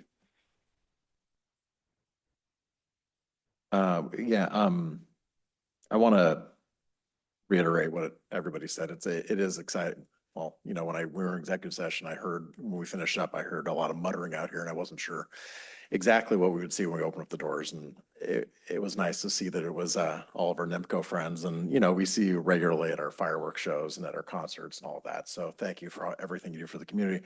I am hoping that we can take this report and, kind of like Councilmember Culver was saying, figure out ways to fix those gaps while keeping a coalition going, because I think it's important. It's important that we both plan for things that are specific for Kenmore, but also, and make sure that all of our all of our ducks in a row as far as all of our local plans go, but also that we keep this culture of volunteering and of being there for each other as we move forward, because I think that's the bigger payoff, or at least that's the more immediate day-to-day payoff. And when big things happen, then we need to make sure that we have those things in place. So I would really hope that we can find a way to close the gaps while keeping NEMCO and find some path forward in that vein. Councilmember Stassen? Yeah, words right out of my mouth, I will say. I also am at this time very much in favor of the coalition model. I really trust it for Racer, and I trust it for our fire. And I think that what we heard today is that the volunteers are really, and the community engagement are really the strength, the model for how this is done. And the weakness, which is how we got here today, is that the level of readiness for the paid city staff and for, honestly, council is lacking. And with all due respect, I think that we somehow aren't getting our money's worth in there. There needs to be more direct engagement with the city. And the talent lies with you, and we need to be brought on board.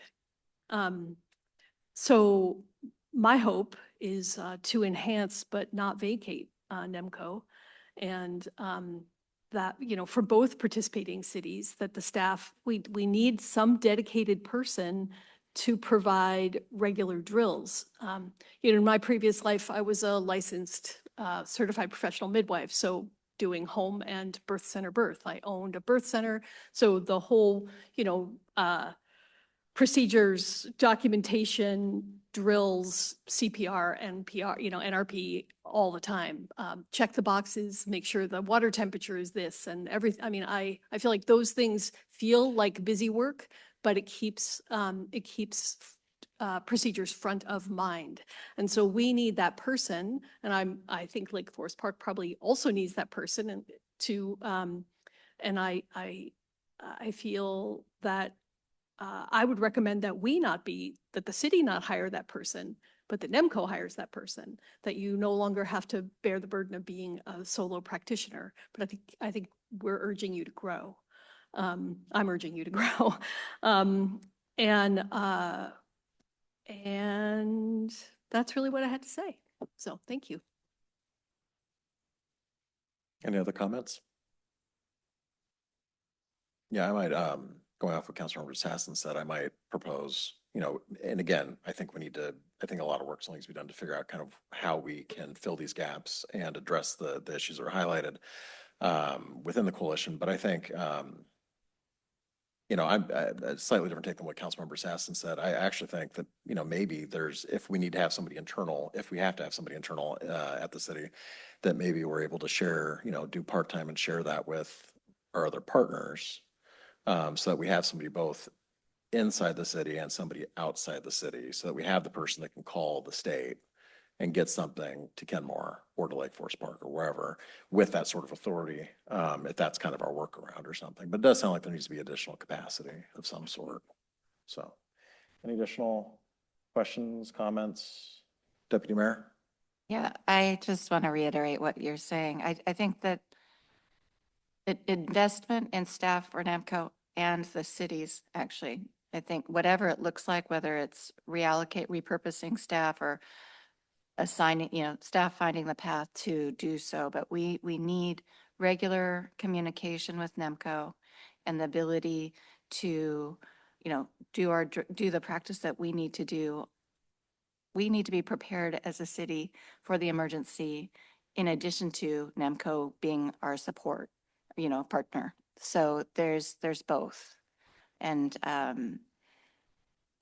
I had one other comment that I was going to make earlier. Let me just catch my note.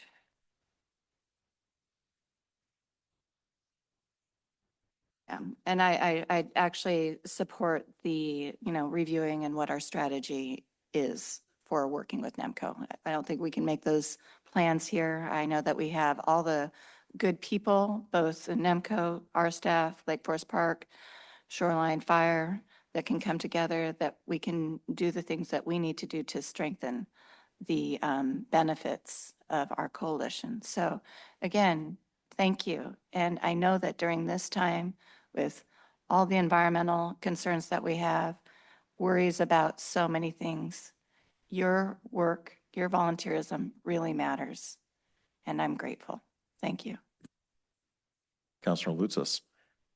Yeah, just to add on a little bit too, I think, understanding what was brought up tonight, there are some things that we certainly need. We need a strategic plan. We need better training for our staff.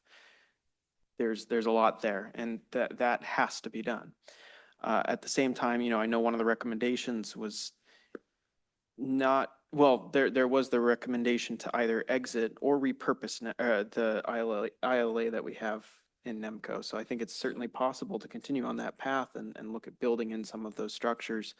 To add on to the mayor's point about an emergency manager in-house, I think that's something that I support too. Somebody who has their finger on the pulse here in Kenmore, who knows what's going on, who can be dedicated to our staff, be seeking grant funding for our specific organization, can be making sure that we have all that stuff going on here, and maybe then be that point of contact with NEMCO. And that way, remove some of that responsibility off of the existing staff member who is handling all that. But I also think at the same time too, that recognizing the value of our volunteers here and how they don't just reside here in Kenmore, they reside across the north end from Shoreline to Woodinville.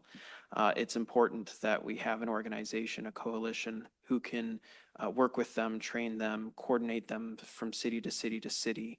And trying to rely on us to do that ourselves here in Kenmore, I don't think that's possible. I don't think that's feasible.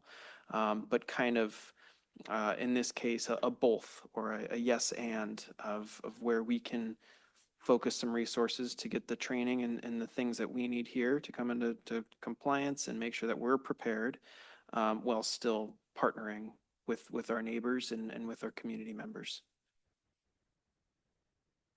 Councilor Shrubnik. Yeah, and adding on to everybody's points, totally agree. The value of the NAMCO Volunteer Corps CERT is incredible. And we definitely want to support that. I support the regional aspect of that. I think that's crucial. And, whichever way we end up going, whatever way we end up going, I'd want us to make sure we include very clear performance expectations on the city piece. And I think Jody has provided a nice framework And we just need to be clear about what those expectations are, because, I mean, she said it, it's a blueprint. So I think we can utilize that. Any further comments? Councilor Sassen. Just quickly, I am sure that everyone in this room has comments they'd like to provide to us, and you can find our emails on the Kenmore website. Thank you. All right, I'm not seeing any other questions. Ms. Bent, do you think you have direction? What I've heard from 5 council members is to look at the options for repurposing NEMCO. It's less clear to me on the direction for staffing. I think that might require additional conversations, possibly in budget, so. Okay. Yeah, or what different options could look like, so. Okay. All right, thank you so much. That brings us back to item A, proposed ordinance number 250626 related to easing restrictions on temporary homeless shelters. Oh, it's 9 o'clock. Thank you. Thank you. It's 9 o'clock. Let's take a quick 5-minute break and we'll come back and get back to business item A.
All right, Kenmore City Council will come back to order.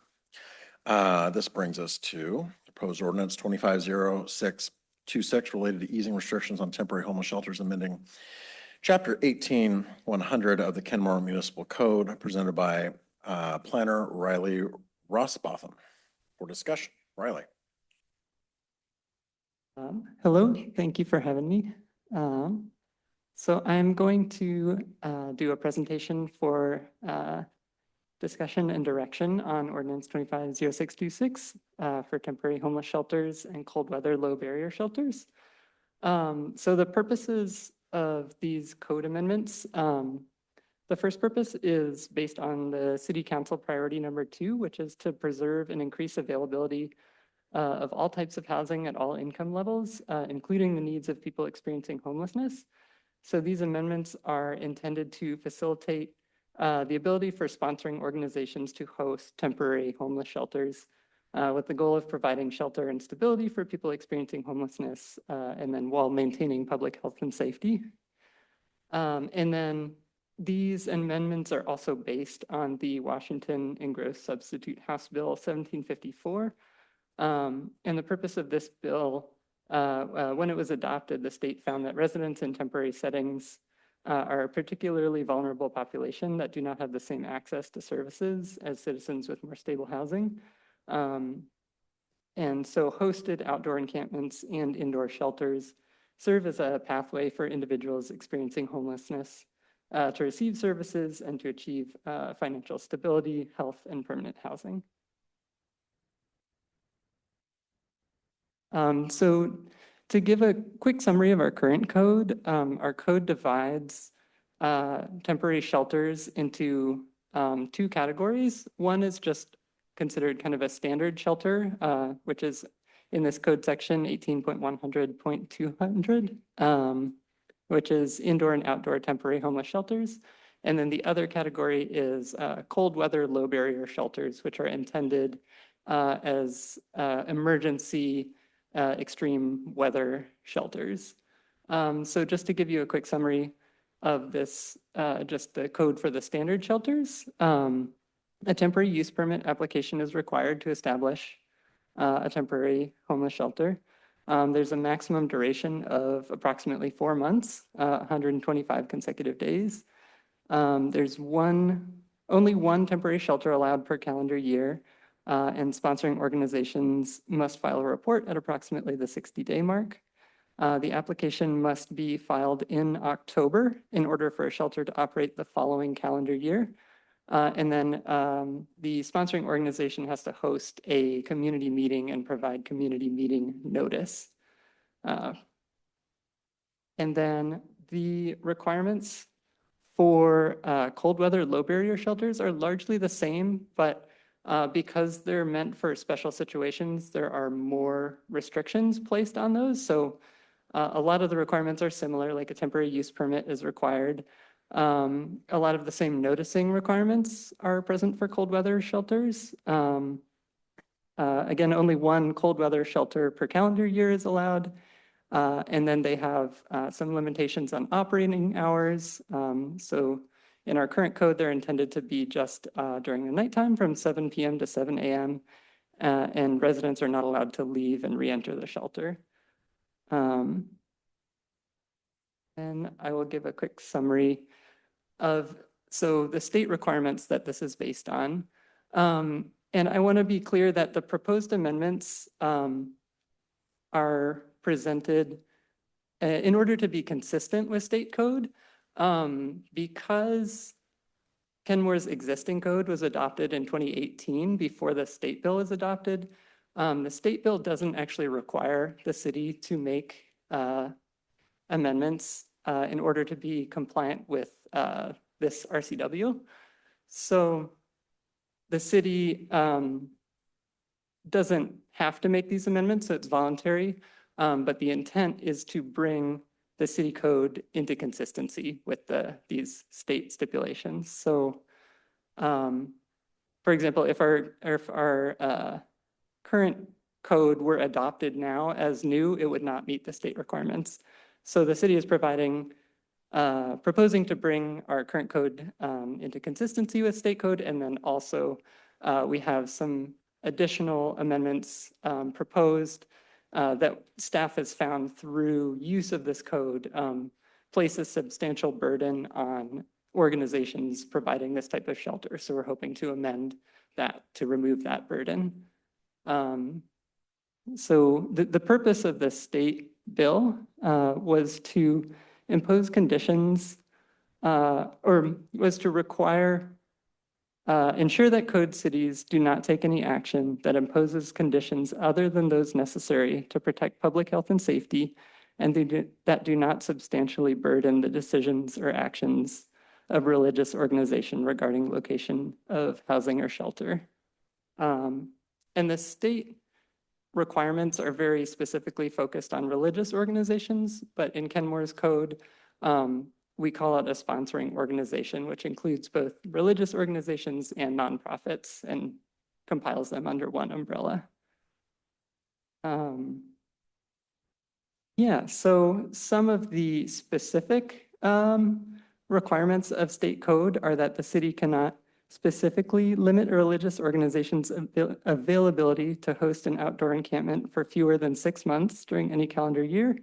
And the city cannot limit the number of simultaneous religious organization outdoor encampment hostings within the same municipality during any given period of time.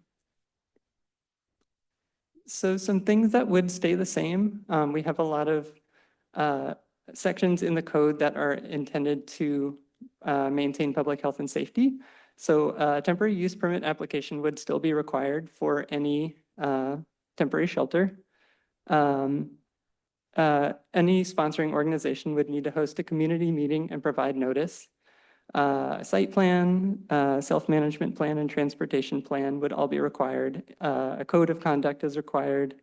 And then there maximum on number of residents. A report would need to be given to the city council, and they'd need to observe quiet hours. For cold weather, low barrier shelters, a lot of similar requirements would stay the same. So site plan, code of conduct, temporary use permit. They have different requirements for the maximum number of residents, and then there are requirements for staff members to be present at the low barrier shelters. So what we are proposing to change is to increase the maximum duration of temporary shelters or the standard shelters from approximately 4 months to 6 months. We would propose to simplify the application and public notice process.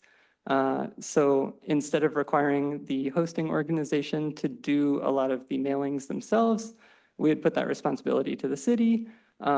We'd simplify the noticing process, so they would have to give they would have to apply 90 days before the proposed start date of the shelter. We would allow another changes to allow city staff to present a status report to city council instead of requiring that of the sponsoring organization itself. And then we would allow more than one temporary shelter per calendar year. In order to prevent too many and intense impacts, we would require 3 months of separation between shelters at the same site. And then if there were simultaneous shelters, we'd require 1,000 feet of distance between them. And then similarly with cold weather, low barrier shelters, we would simplify the application process in exactly the same way. We would allow more than one cold weather shelter per calendar year. And then we would remove the requirement that cold weather shelters operate only at night. So they would be potentially allowed to operate during the day as well. And then we would also remove the requirement for residents of cold weather shelters to leave and re-enter the shelter. So that summarizes the amendments. So if you have any questions, please let me know. Questions? Councilor Sassen. Hi, thanks for being here. Can we consider shifting from cold weather, low barrier to severe weather so that it would include cold and heat. That's pretty much in compliance with what KCRHA and NUSA and all the other folks are doing. Yeah, I think right now what we're proposing, or cold weather shelters are allowed from October through April. So I think we could potentially remove the date requirement and just have it during extreme weather events. That would get my endorsement.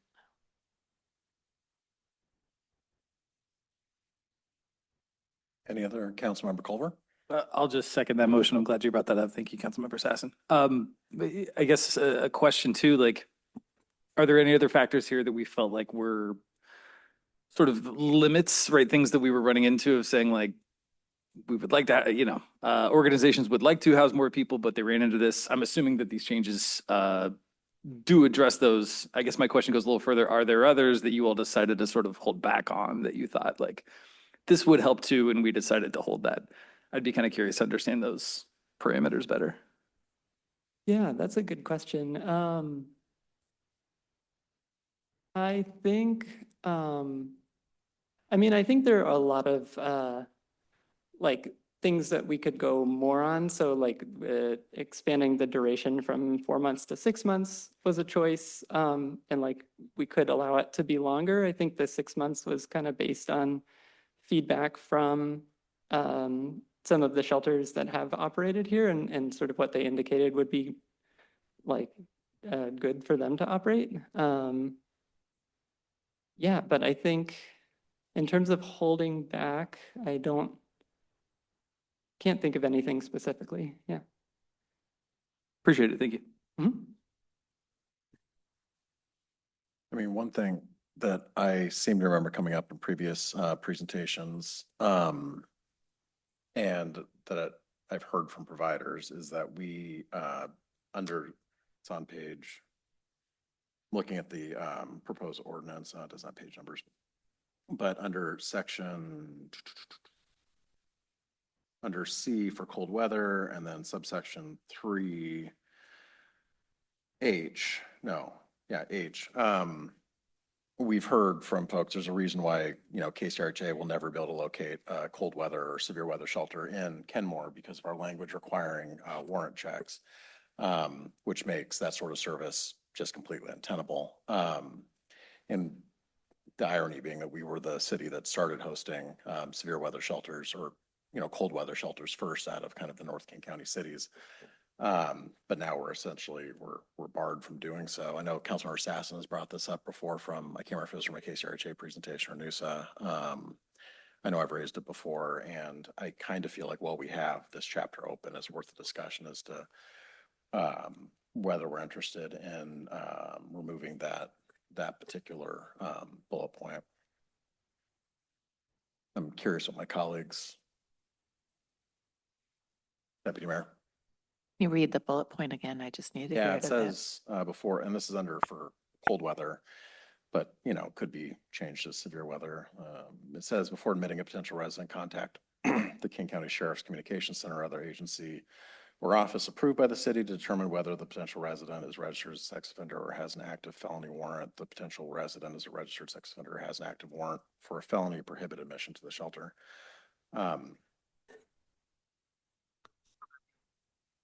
I just know this is essentially kept folks, when they're trying to cite a severe weather shelter in North King County, we're a black hole because of that particular thing, because it just makes it completely unrealistic. Marshall hand raise. What was that, Councilmember Marshall? Marshall hand raise. Oh, your hand's raised? Okay, well, let's go to you, Councilmember Marshall. Thank you. No, you bring up an important point, and the question is to whether we should keep the requirement of checking warrants, calling the sheriff's office to check warrants, or to check to see if somebody is a registered sex offender. My impulse is to keep that requirement in place because we may have a number of serious felonies that could be involved in warrants, or even if it's something as, what could be called misdemeanor domestic violence, still it could be a propensity for violence as to many individuals or some sort of instability. But I do think the question is important enough to raise it. I don't think we should I don't think we should decide it tonight. I think we ought to let the public, give the public ample notice to consider it at a future meeting. Thank you. Councilor Sassen? Yep. Thank you, Councilman Marshall. I feel like I want to make clear that organizations like Camp United We Stand do their own background checks. So for the encampments that we're looking to approve for the longer term, so from the 4 to the 6 months, those camps have their internal checks. And so what we're talking about specifically is emergency severe weather and making that low barrier for the 1 to 4 to 5 days that we have freezing temperatures and or melting temperatures. So that's a very different dynamic than having somebody come and live in Kenmore for a 6-month stretch. So I just wanted to clarify that. Marshall, hand raised. Okay, I was called on, so I'll go forward, but just wanted to make sure that I heard you correctly, Mayor, that other cities don't have this, right? Many, I guess, in North King County don't, if you happen to know. Shoreline doesn't, Bothell doesn't. I don't know about Lake Forest Park. But I know that because of that, they've essentially stopped trying to site severe weather shelters in Kenmore. Happy, thank you. Councilor Marshall? Thank you. No, I just wanted to appreciate Councilmember Sassen's distinguishment of the situations. And to me, I can see some importance to that. I can also see importance to, depending on the severity of the warrant or the underlying charge, that you can still have explosive situations no matter what the time period.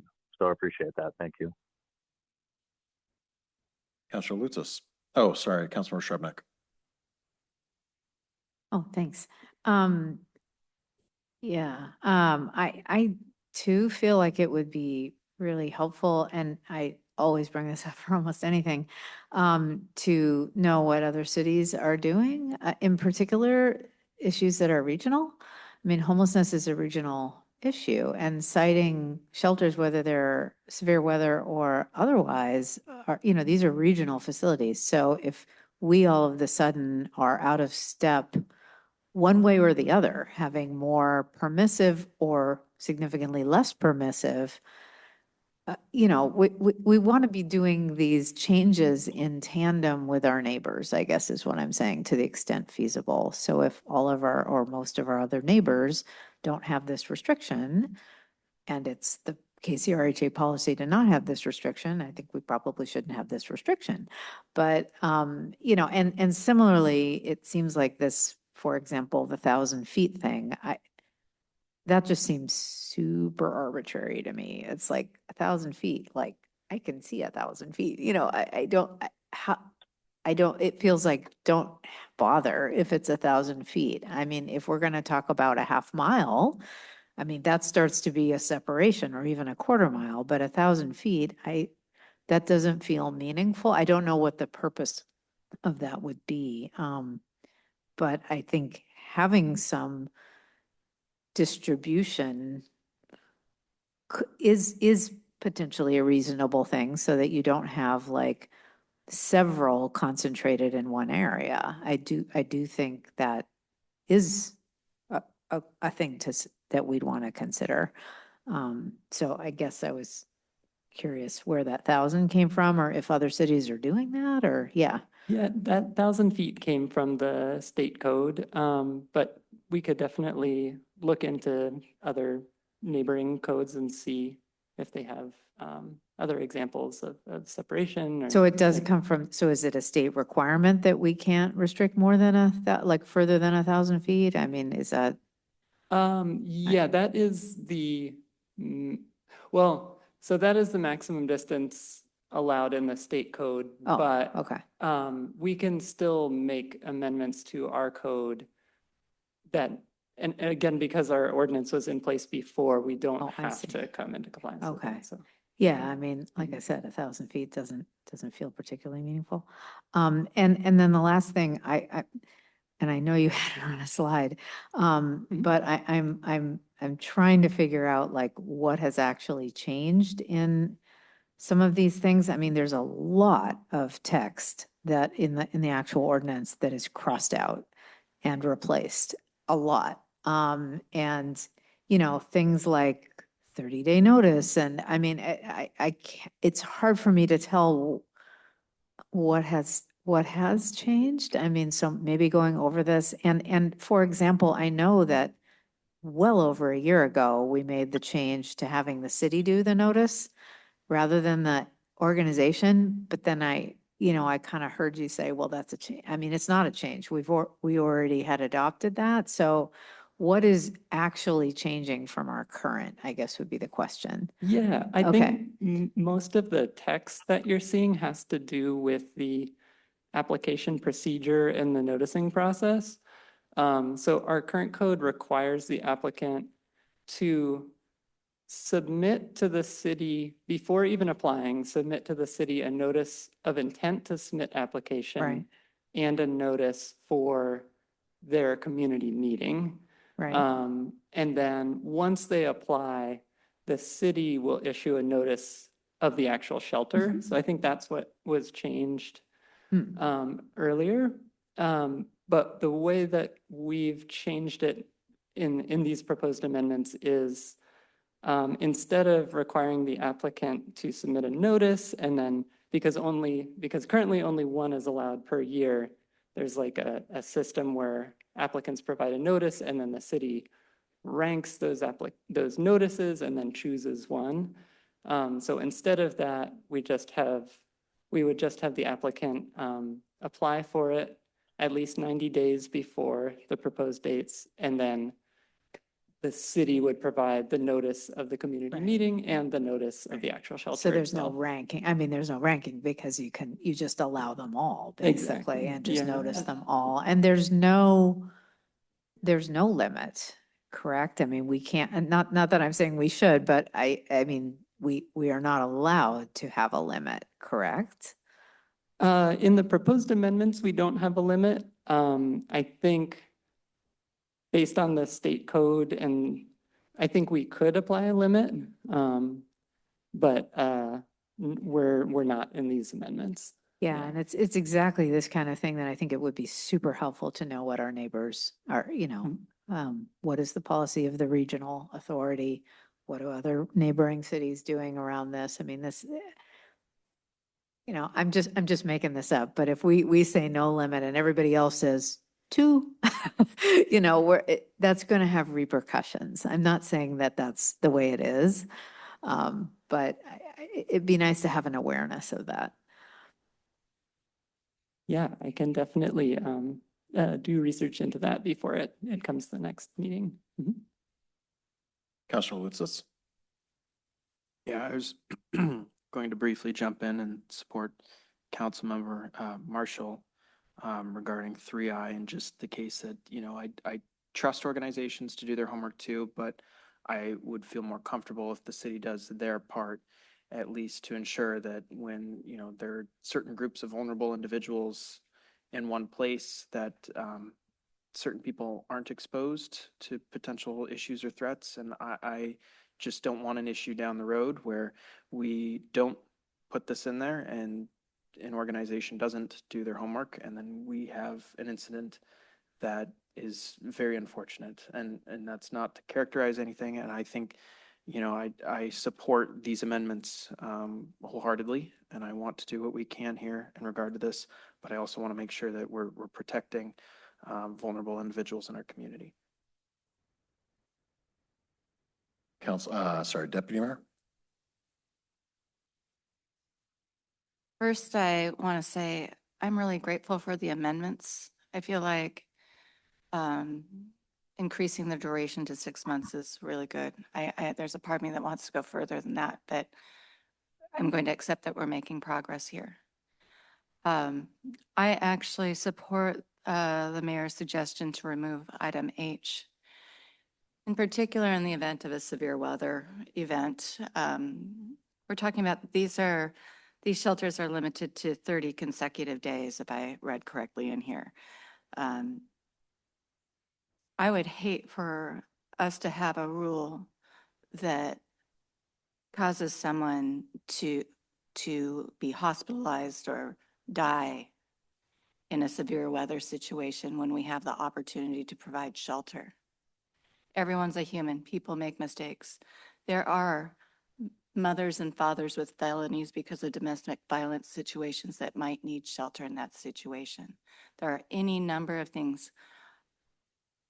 Shelter is something that we need to be able to provide as a basic right. And and that the organizations do have their vetting processes. I think this is a place where it's important to have faith in them. I really think it's important for us to do our fair share in supporting those in need, especially in times of severe weather. Councilmember Sassen. Thank you. Yeah, a couple things. I just would love, like I know I'm not supposed to ask you to do things, but it would be very helpful, as the mayor suggested, to know it's specifically about background checks and availability for emergency severe weather shelters, what our neighboring cities are doing, what the rest of North King County is doing. And I know that we could probably get that information directly from NUSA or KCRHA, and I'd be happy to work with you about that, because I too would like to know that information. And in fact, our Tamby may know. I don't know offhand and wouldn't want to misrepresent, but I can certainly get that information for you very quickly. Okay. So, yes. And then I do want to make clear for council and for our community that if we maintain what we have in place, the background check that we have in place, I understand that to mean, and the greater community understands that to mean, that we cannot host an emergency weather shelter in Kenmore. And I want to posit a possibility and just check in with our city attorney about this. Is she still here? Because I can imagine a scenario where we have a massive weather event and City Hall needs to open its doors for people to have a place to be warm overnight. And we could, I think, given this, we couldn't host people here without a background check. That's what I think we're saying.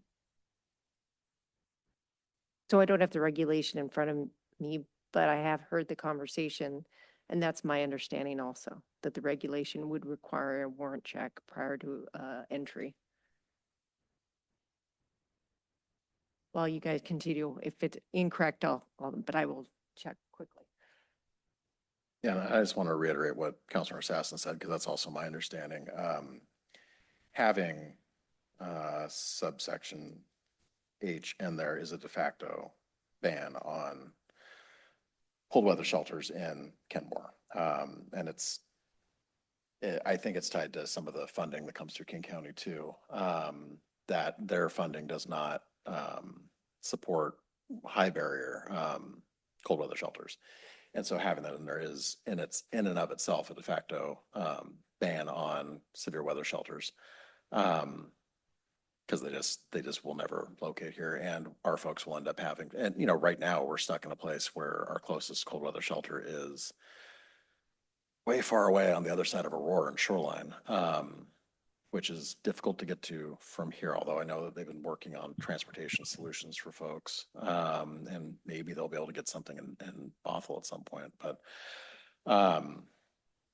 if we actually want to have cold weather shelters, that is something that we need to actually have a discussion around. Because I would argue that the vulnerable people are sometimes the people who are outside when it's 18 degrees. And I have a bigger concern for, a large group of folks stuck outside than the off chance of something happening because somebody slept in our community. Councilmember Shrubnik. Yeah, sorry, I forgot to bring this up earlier. Section right at the beginning, what is it? 18, 200 C1. There's a cross out, and I think it comes up later under the cold weather shelter, or the severe weather shelter. City manager may terminate permit upon blah, blah, blah, blah, blah. That didn't appear as a change in your list of changes. is that because it's represented somewhere else and I just missed it, or is that a change?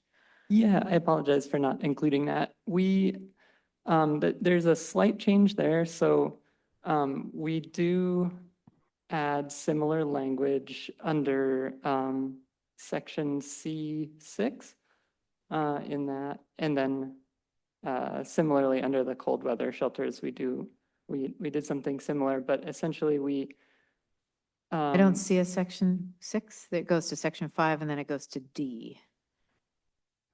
So what page? Oh, there's no page numbers. Yeah, so where is it represented in a new way? Yeah, sorry. So under section 18.100, point 200,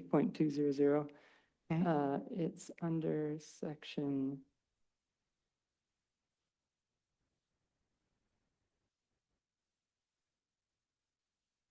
Section 5. Yeah. Oh, there it is. Okay. Okay. And so how is that? What is the nature of the change? Yeah, so we removed some language. There is some language in the original code about being able to terminate a shelter based on disorderly conduct. And so we removed that and have it just limited to if the shelter is unfit for human habitation due to safety concerns. And then And why was that change made? I'm just curious. We didn't feel that there's not a real definition in the code of disorderly or conduct? disorganized Yeah, okay. activities. Unless it's criminal, yeah. Okay. Yeah, and we were kind of afraid that would put an undue burden on the shelter. Yeah. And then we also introduced a system where if the shelter has found to have unsanitary or unsafe conditions, the city would provide notice to the sponsoring organization, asking them to correct that. And then if corrective they don't action. respond within 21 days, the city would process it as a violation and Yeah. could terminate the shelter. 21 days is a long time. If you're finding these kinds of things, I would tighten that way down. Yeah, I mean, yes, notice, yes. 21 days is way too long. I mean, 7 or 14 max. If you've got this kind of serious levels of problems, we don't want that to persist.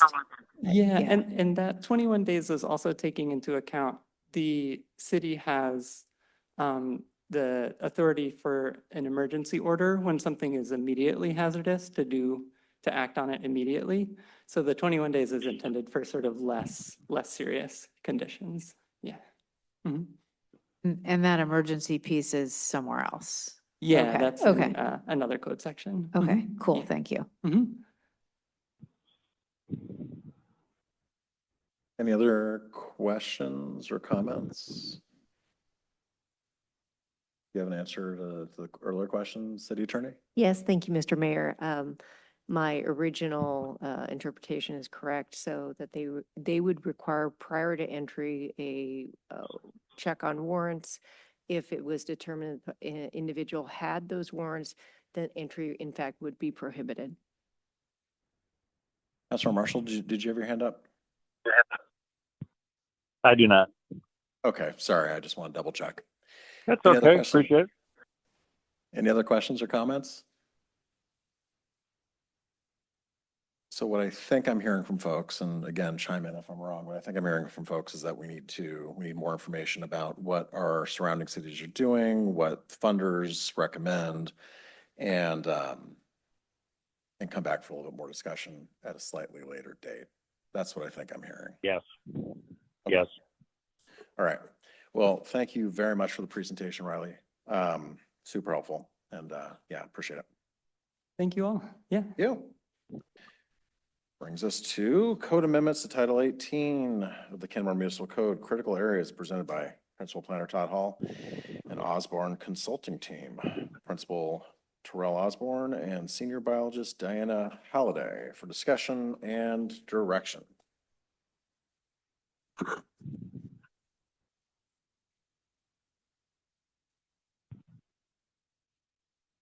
All right, good evening, Mayor, Deputy Mayor, council members. Staff is pleased to bring to you this evening a discussion item on proposed code amendments to Title 18 of the Kenmore Municipal Code, specifically amendments to Chapter 1855 critical areas and additional associated chapters related to new riparian management recommendations from Washington Department of Fish and Wildlife. As noted in your agenda bill, these updates are required as part of the periodic update of the critical areas ordinance and must be completed and submitted to the Department of Commerce no later than December 9th of this year. Just to set the context of this discussion, during the periodic update of the city's comp plan back in last year in 2024, the city received some comments from DFW, and these comments received focused on the requirements of the Washington Administrative Code, specifically requiring jurisdictions to update their critical area sections of their code, or otherwise known as the Critical Area Ordinance CAO, in tandem with their comp plan update. And they must incorporate best available science in doing so. So jurisdictions have 1 year after the adoption of their comprehensive plan to adopt their CAO update. And it's important to note that the comp plan update, that this is not a comprehensive update to the CAO or the SMP. This is just addressing those items that Fish and Wildlife provided to us to address best available science. We're going to be addressing that major update in a couple of years, but this is really just to address those items that we received from Fish and Wildlife last year as part of the comp plan update. And those, again, are due December 9th. So tonight we've invited Principal Terrell Osborne and Senior Biologist Diana Halliday, both of Osborne Consulting, who are joining us tonight remotely. And they'll be walking through a brief presentation, ask some directional items from the City Council. I'll discuss next steps at the end, and then we'll open it up to council questions. So Terrell and Diana, take it away. Thank you. Can you hear me okay? Yes. Yes, we can hear you. All right. Thank you, Todd, and appreciate the opportunity to continue supporting the city of Kenmore and all of the good work they do and the environmental stewardship they provide. This is the list of topics we want to run through today, and kicking it off with the project purpose. Todd covered this in depth fairly well already, and just real quick, this is required because of the Growth Management Act. And Washington State Department of Fish and Wildlife provided a letter, like Todd mentioned, with specific items that needed to be addressed back in February. And that's what our team has been busy working on. This is when Todd engaged us in February or in April to address those items in the letters.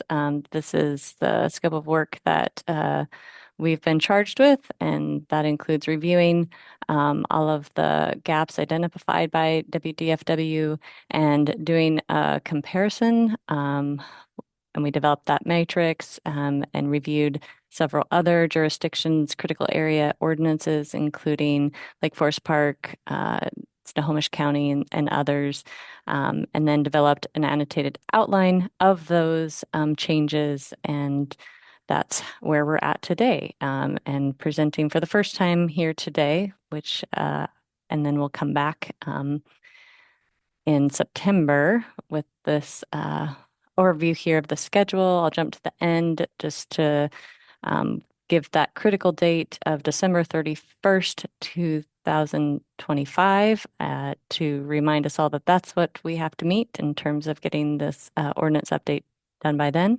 And backing out to where we're at today, July 28th, with the City Council presentation. And we'll come back and provide the city a draft of the actual code changes in August, and then come back to you to present that in September with a final draft of the updates and the code changes in September, which gives us time for council or a public hearing, and then the council to adopt in November, all before the end of the year. And with that, I'm going to hand it over to Diana to give a little more detail into the actual proposed changes. Great. Thank you, Terrell. Can you hear me okay? Yes. All right. So just to start, just wanted to provide a brief look at the city's current critical areas. They include wetlands, streams and lakes, fish and wildlife habitats of importance, geologically hazardous areas, frequently flooded areas or flood hazard areas, and then critical aquifer recharge areas, along with other areas of groundwater susceptibility.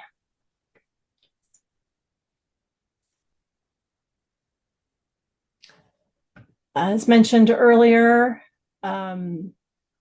well, it was on one of the other slides. I'm not sure if it was mentioned, but the relevant guidance document from Fish and Wildlife is their riparian management recommendations, volume 2. And that was published in December of 2020. And this document helps local jurisdictions designate and protect riparian ecosystems consistent with the goals of the Growth Management Act. Excuse me. And as part of that guidance process, a riparian management zone checklist was prepared and provided by Fish and Wildlife. And they do that across the board, across the state, to help local jurisdictions complete their critical areas ordinance amendments. And those critical areas are required to be use best available science in order to designate those critical areas.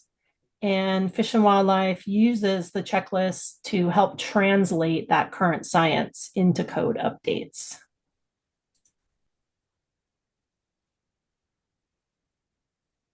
So basically that checklist, Fish and Wildlife provides comments. And so we received comments on the city's current critical areas code. And I'm going to touch base on some of the more involved updates. First up, the Fish and Wildlife habitat conservation areas. These areas are to be designated as critical areas, and Fish and Wildlife is the lead agency for advising local governments on management of these areas. Second, riparian management zones would be designated as a type of Fish and Wildlife habitat conservation area. Currently, riparian areas are still considered buffers in the existing code and are determined by stream type. With an update using riparian management zones, they would take the place of those prescribed buffers and would actually be independent of stream type. And of course, details on how to delineate and manage those zones would be included in the update. Kind of a quick rundown on delineation of riparian management zones. They would basically span from the outer edge of a surface water, so an active channel, an active floodplain, and a channel migration zone. They would span from those outer edges of those waters to whichever is the farthest of either of the 3 following distances. They designate the site potential tree height, which is provided by Fish and Wildlife in an online mapping tool, the extent of native riparian vegetation, or a pollution removal distance, with 100 feet being the minimum. So with this new delineation method, other critical areas, such as riparian wetlands, would also be included as part of the riparian management zone. And per Fish and Wildlife, this new method would help ensure ecological functions and values can be better protected, and the goal of no net loss is more likely to be achieved. And then lastly, various definitions would also need to be updated, with some examples shown here. Critical areas, riparian management zone, buffers, some of the ecosystem functions, and then some kind of secondary, tertiary definitions that are more minor comments from WDFW, such as the hazard trees. All right, and then with these next 3 slides, we'll provide a little more detail on what some of those proposed updates would entail. First, with stream buffers being replaced by riparian management zones, and then those riparian management zones categorized as a type of conservation area. Revisions would be needed for the streams and lakes sections of the code, which includes 5 sections under Articles 10 through 12. Based on how the code is organized, we're looking at a variety of options to manage those changes, because as we all know, code's connected everywhere. So there can be implications for various approaches, implications for other sections of code based on possible approaches. An example of that involves the shoreline management, Title 16, since it also addresses buffer widths based on stream type. Our goal has been to maintain revisions within the critical areas code as best as possible, while maintaining consistency with other sections of the code. But there will be potential conflicts we'll need to identify and discuss and work through as we move through the process.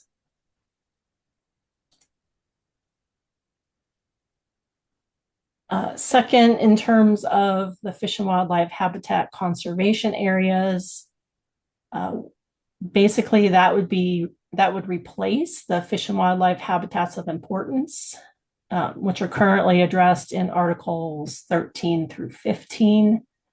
Changes would involve reorganizing those existing habitat categories under the new title, and then adding other categories to meet the requirements of the Washington Administrative Code shown here, 365-190-30.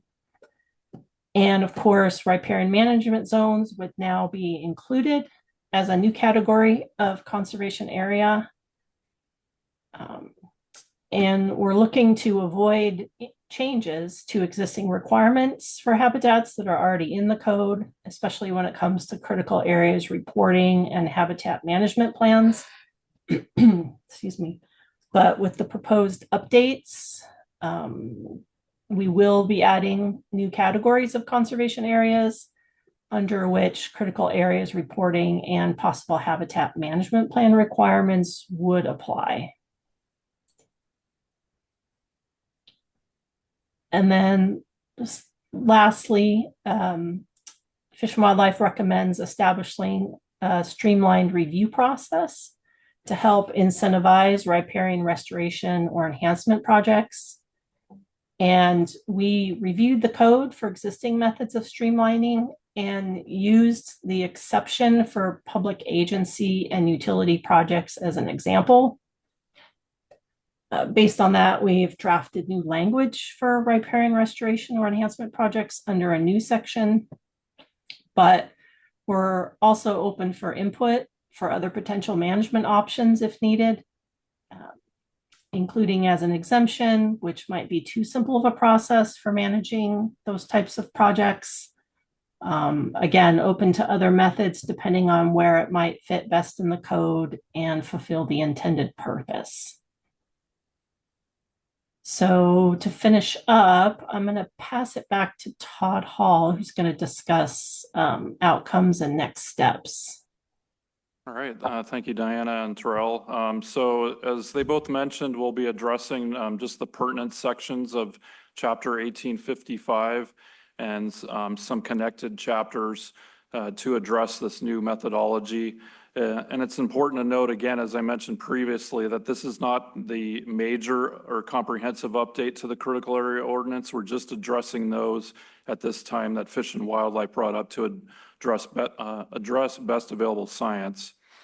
The major updates is something that Debbie and I will be looking to begin in 2027.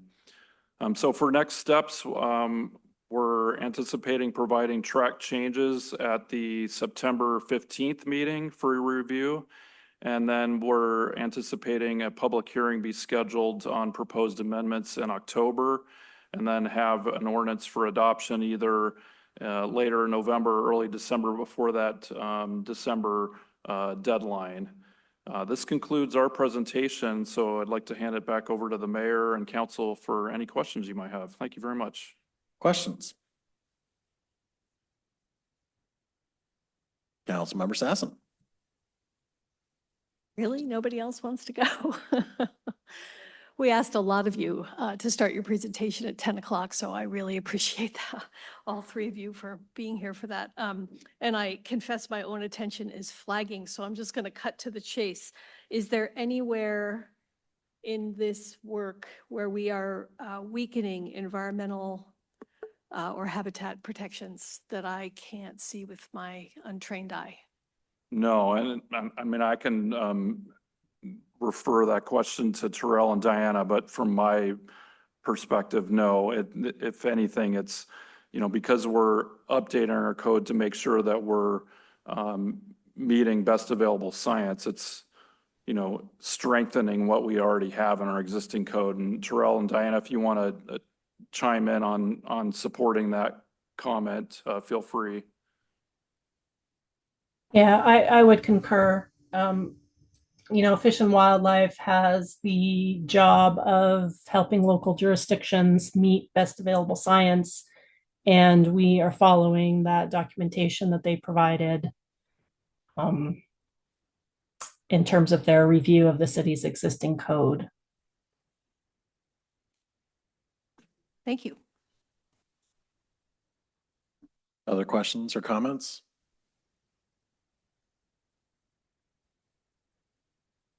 Councilor Marshall, checking in. All right. No questions. Yeah. Okay.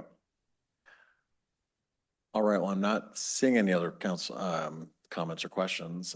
Do you have what you feel like you need? Yeah, this was really meant to be an introductory conversation this evening. If you did have any preliminary questions, great, but we will be returning with some drafts after your recess.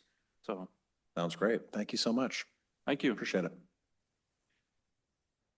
That brings us to item D, amending the processing procedure for development agreements that require the vote of a majority plus one of the whole city council, presented by Assistant City Manager, Community Development Director Debbie Bent, and Senior Planner Brittany Chu for discussion and direction.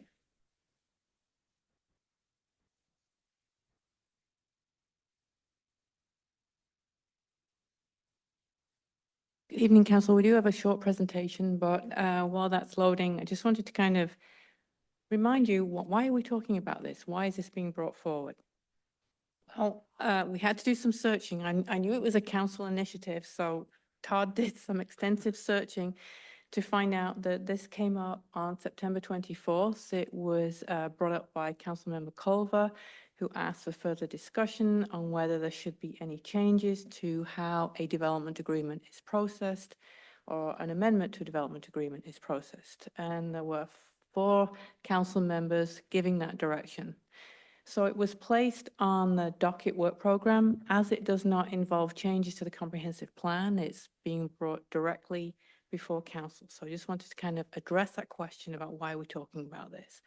So the presentation is ready to go. So I will turn the presentation over to Brittany.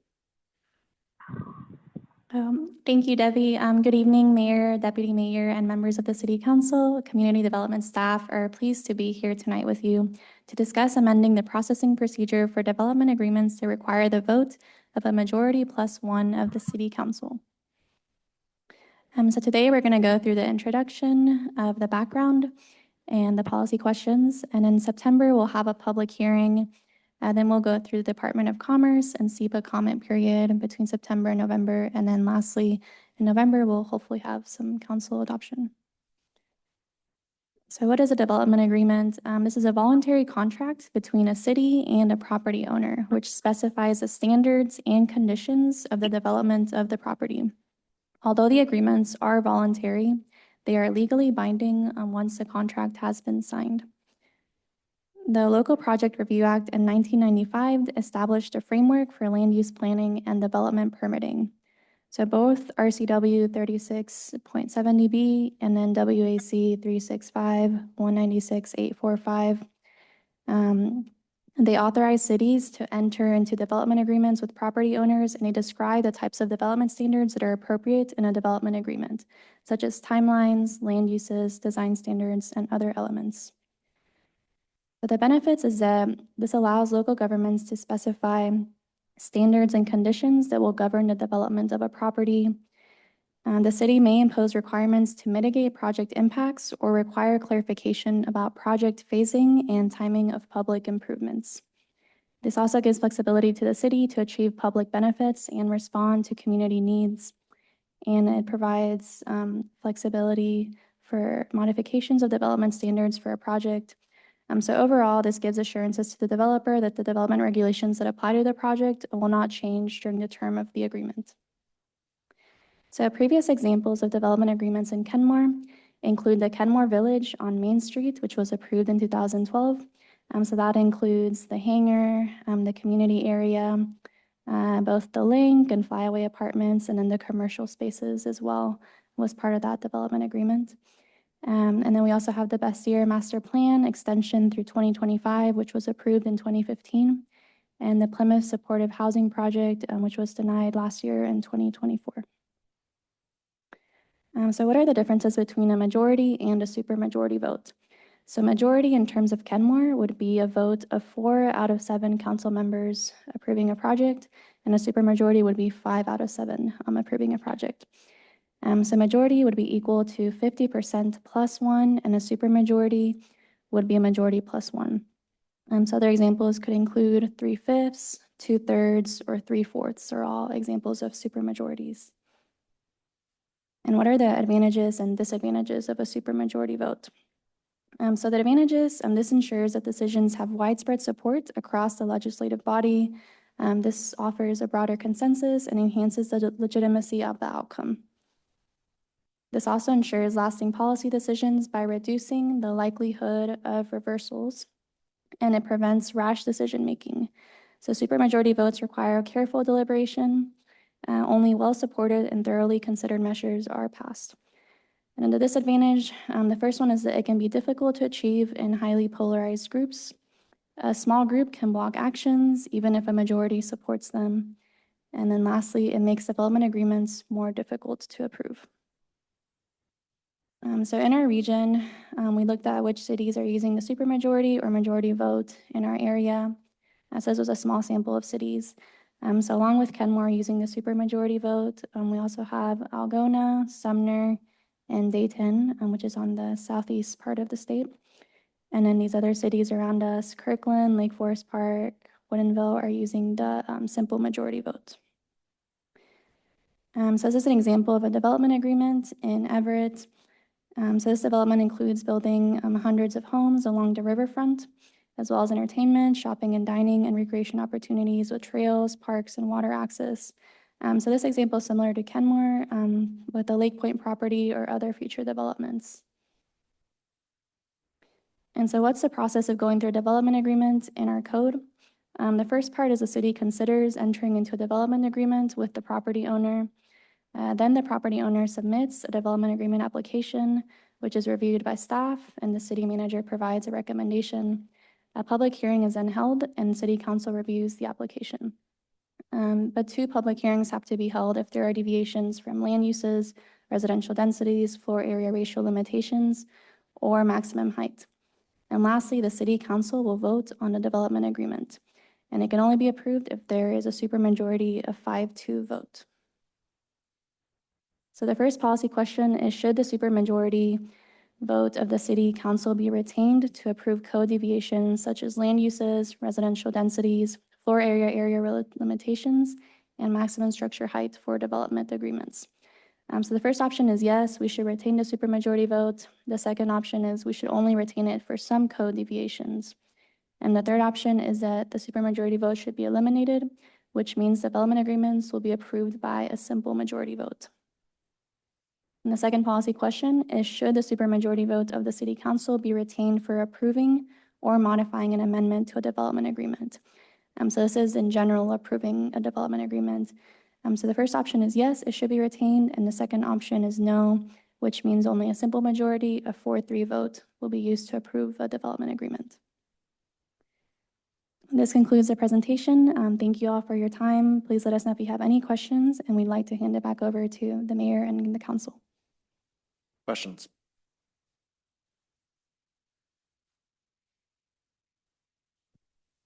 Councilmember Sassen, kick it off.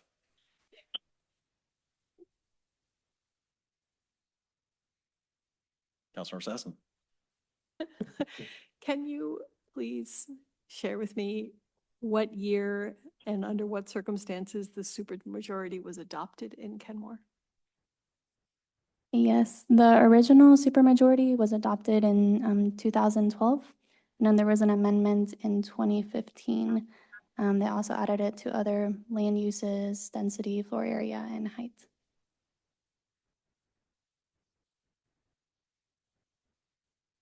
Deputy Mayor? Do you know what drove the decision to propose the supermajority for development agreements in particular? Was there something at the root that drove that? I mean, you specified what it was for, but I'm just curious what the council had on their mind at the time when they brought it forward. I wish I had a crystal ball.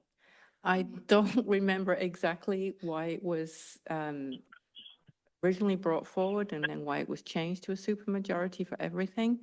But I think it was just because development agreements are rare in Kenmore and wanted to make sure that there was, sufficient support for an agreement, which usually involves deviations from the code and equivalent public benefits. So that's all I can say.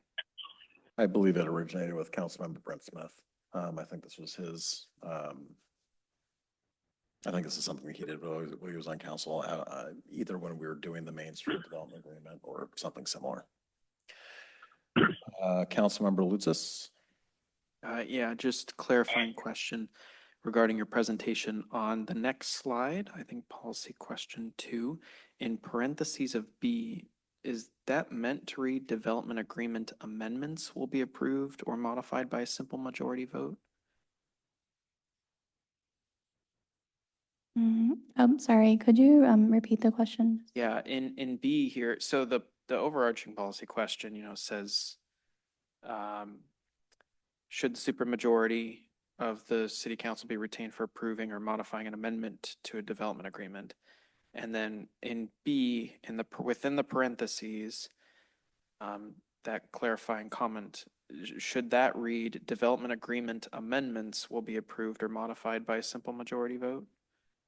It makes it sound like how it's written, development agreements will be approved by a simple majority vote, which I don't think this policy question is asking. Sorry, I got a little confused. It's getting late.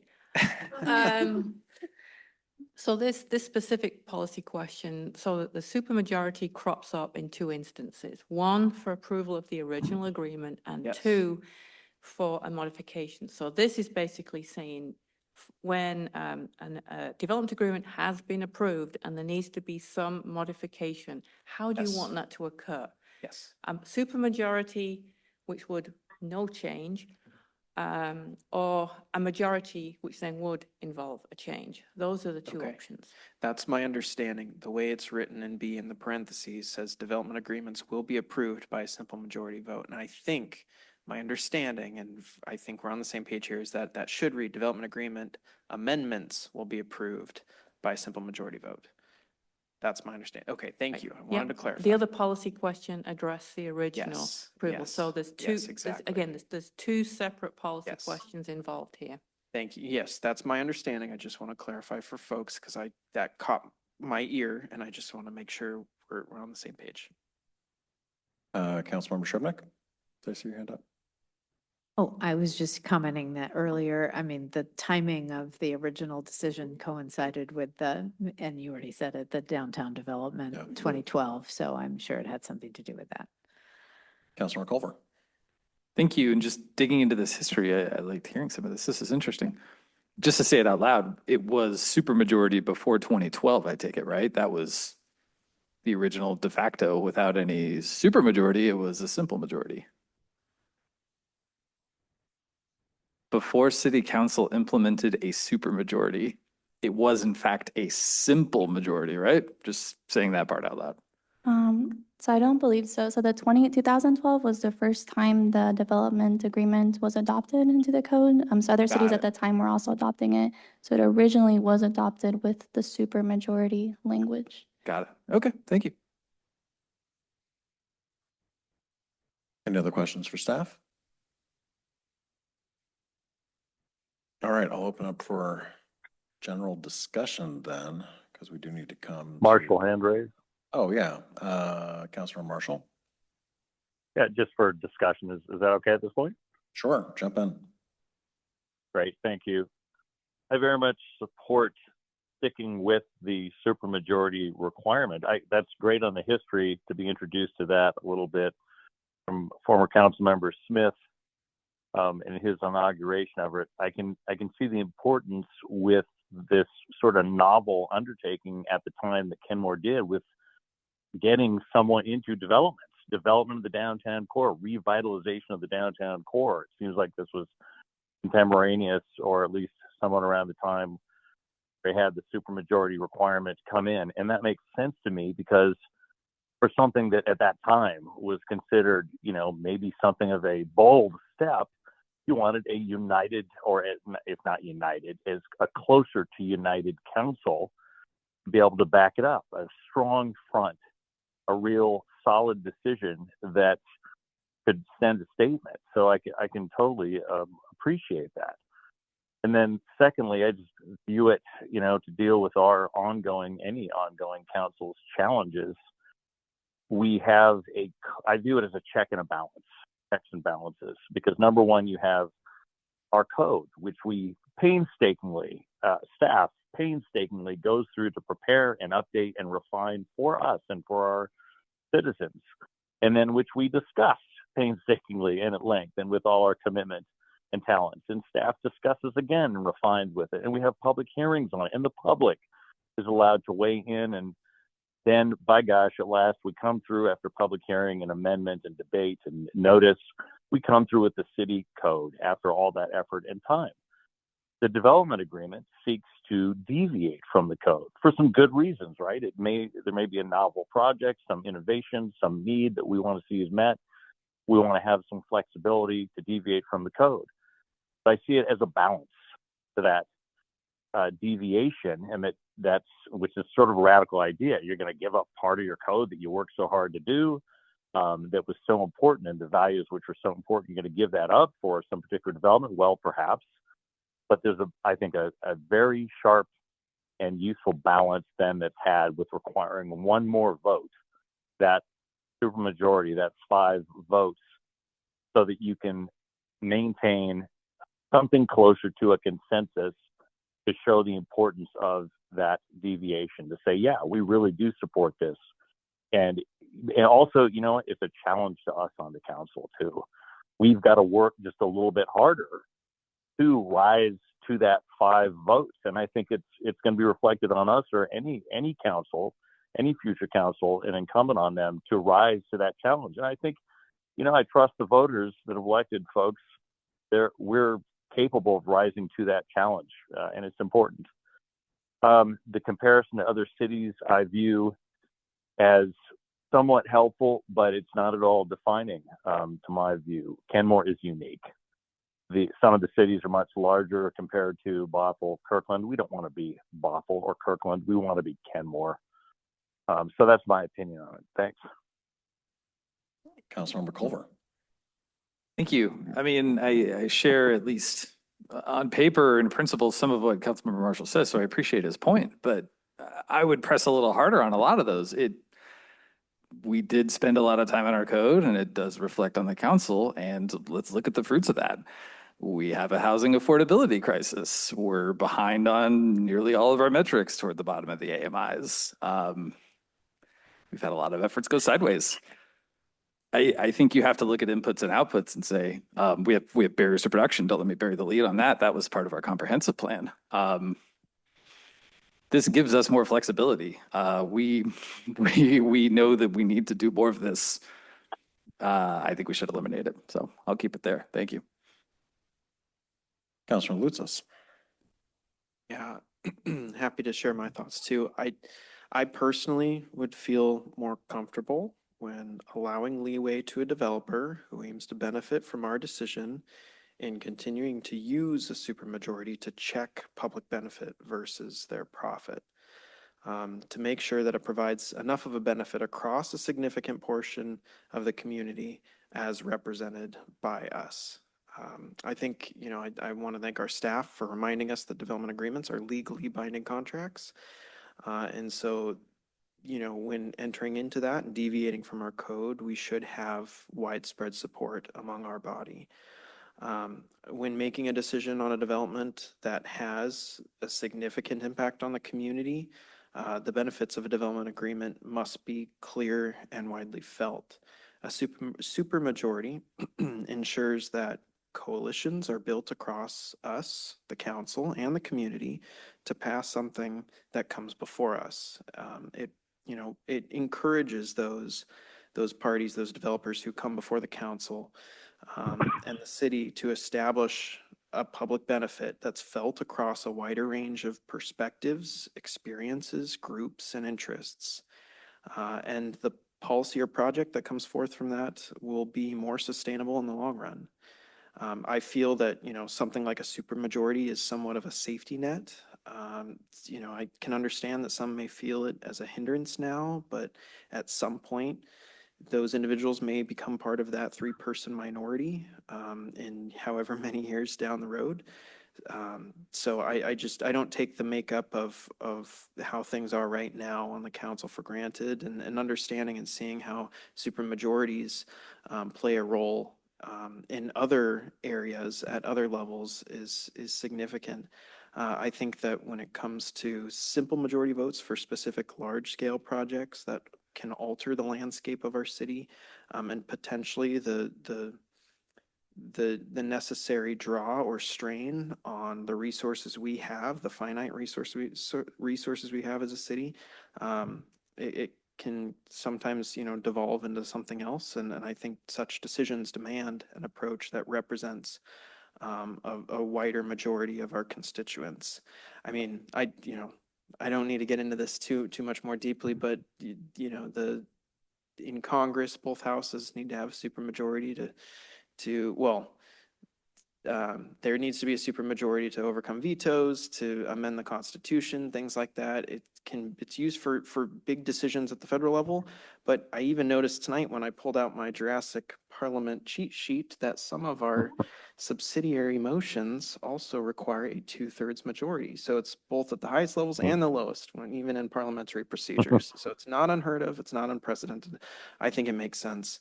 And I believe that if we as a council believe that projects in the future will be clearly to the benefit of our community, then we should always naturally sort of land on a vote where there is a definitive majority of the council that's in support.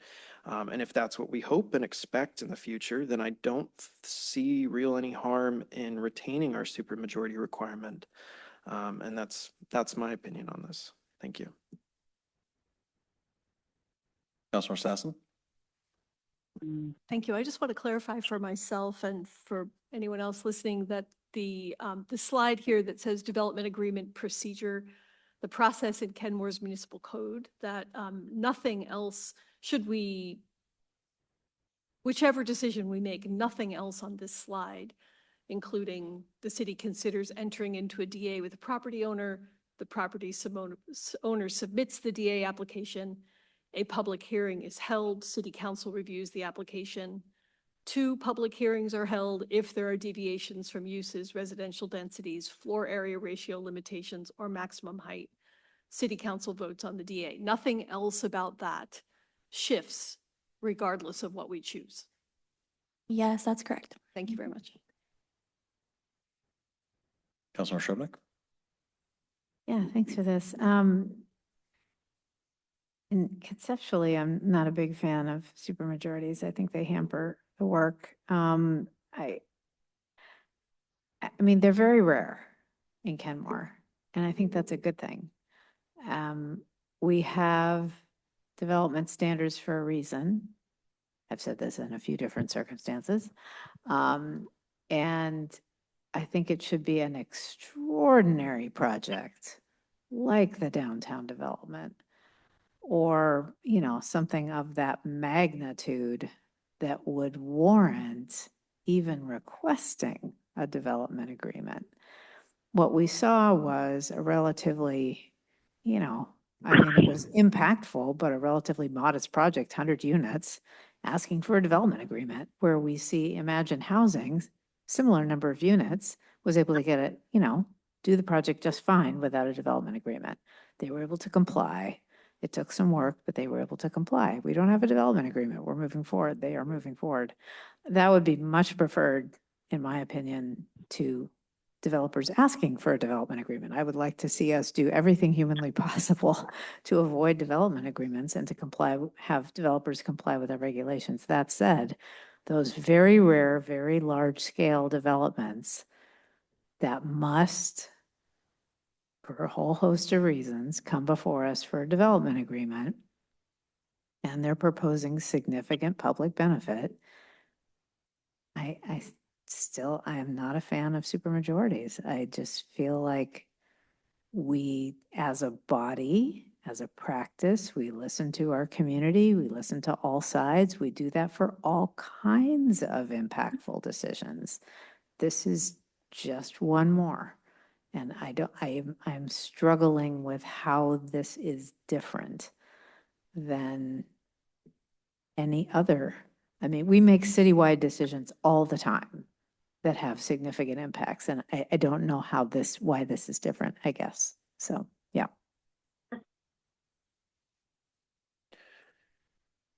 Yeah, I am of a mind personally that we should pass zoning regulations on a simple majority.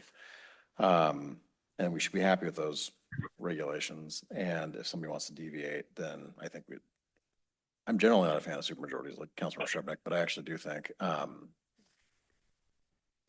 if we're going to be deviating from what we've all worked on, that there should be a slightly broader consensus. So I don't know.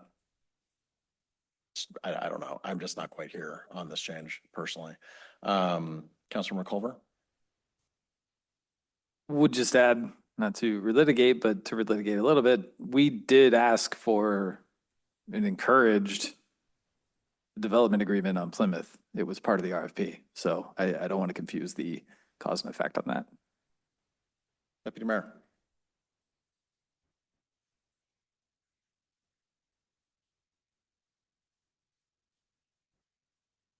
I concur with Councilmember Marshall, Lutzis, and the mayor.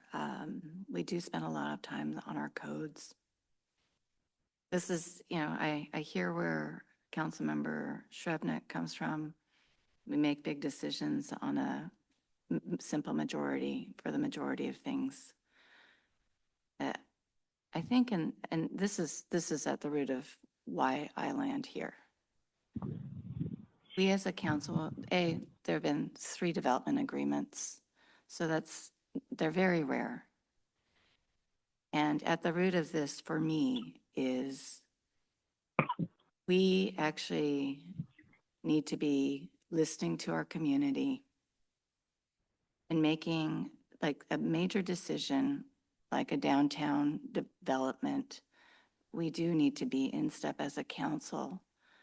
Not coming across as a partisan body making a decision. It's important for us to have a supermajority on these decisions that are deviations from code. It's really about, for me, for where I'm coming from on this. Ensuring that our community has faith in our decisions. And there's a part of me that doesn't want to say this because we've got some major developments coming up. You know, this could come back to sting me in a few years, but I do agree with maintaining the status quo at this time. Thank you. Councilmember Sassen. I just want to clarify that we're not officially weighing in right now, right? This is July 28th. This is the introduction. September 8th, we have a public hearing.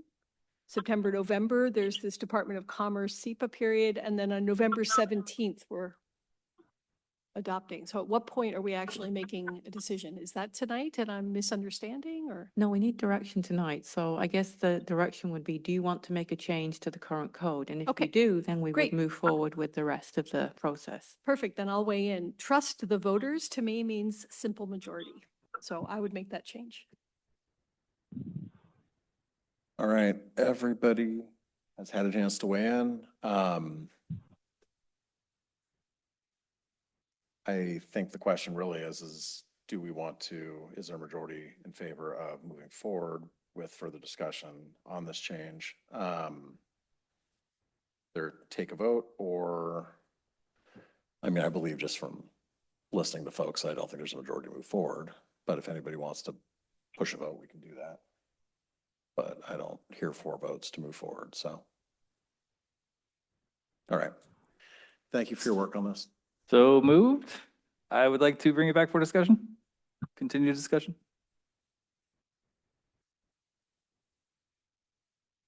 Motion dies for lack of a second.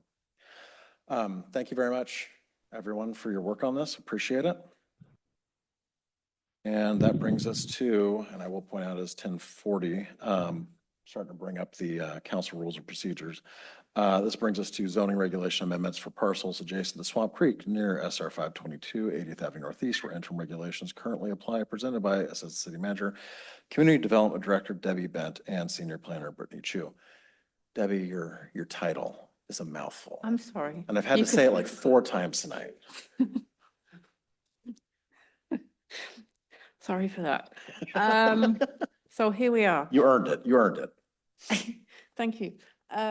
So this is, I guess, part 2. We gave you an introduction and I think you're a little stymied about what do we do with this. I don't think you flexed your code muscles in a minute. So what we've tried to do in this is to sort of bring forward some specific questions for direction. We don't have an answer, but we want to figure out what kind of flex you want to make, given that your only direction, clear direction I heard last time was please preserve the environment as much as possible. I think that was the only consensus item I heard. So given that feedback, here's our second crack at it. I understand it's late. Hopefully it will be a little clearer. And if you are ready to give direction on what we should be addressing further, that would be fantastic. I'm going to hand it over to Brittany. Thank you, Debbie. So we're going to discuss the zoning regulation amendments for parcels adjacent to Swamp Creek near SR 522 and 80th Avenue Northeast, where interim regulations currently apply. So we did an introduction last month. Today we're going to continue that discussion. We'll come back in September with the draft code, and then we'll have a public hearing and a council adoption at the end of the year. Okay. So a TOD zone creates dense, walkable, and mixed-use spaces near transit that support sustainable and equitable communities. A mix of uses, activities, and services allows TOD residents to commute to work, run errands, enjoy recreational spaces, and meet basic needs without a car. So this is an image of our TOD, the aerial view. So this affects 13 parcels. And does anyone recognize in the image where this is? So Bowling alley. yeah, so this is Kenmore downtown. I was looking at the other map. Yeah, in 2008, and then in 2025. So this downtown area, we've seen a huge change, and this is also a TOD area. We have residential development, we have commercial spaces, we have walkability, we have bus stops. So yeah, that's an example of TOD in Kenmore. So what does this look like in our region? So Bothell nearby, this is their downtown. So they have residential units, they have mixed use with commercial spaces, bike lanes. This is also near bus stops. And then Linwood, this is a project that is up and coming. So they are working on affordable housing units across 2 buildings. And so if you look at the picture on the bottom, they're transforming the parking lot area. And there's a small creek that's hard to see. And so they're going to redevelop that and restore that area, add some green space. And then Bellingham is another example of an area. They're working on adding more residential properties close to commercial properties downtown. So that's another example of a TOD as well. So the TOD area has 3 code layers that affect it. The first one is the shoreline and critical areas code. So the goal of this is to manage and protect the shorelines. And the shorelines in Kenmore surround 3 water bodies: Lake Washington, the Sammamish River, and Swamp Creek. And in the last meeting, Councilmember Culver had asked what the ratio is between shoreline areas and non-shoreline areas in Kenmore. So for the city as a whole, it's approximately 9.6% or less than 10% is the shoreline jurisdiction area compared to non-shoreline areas overall.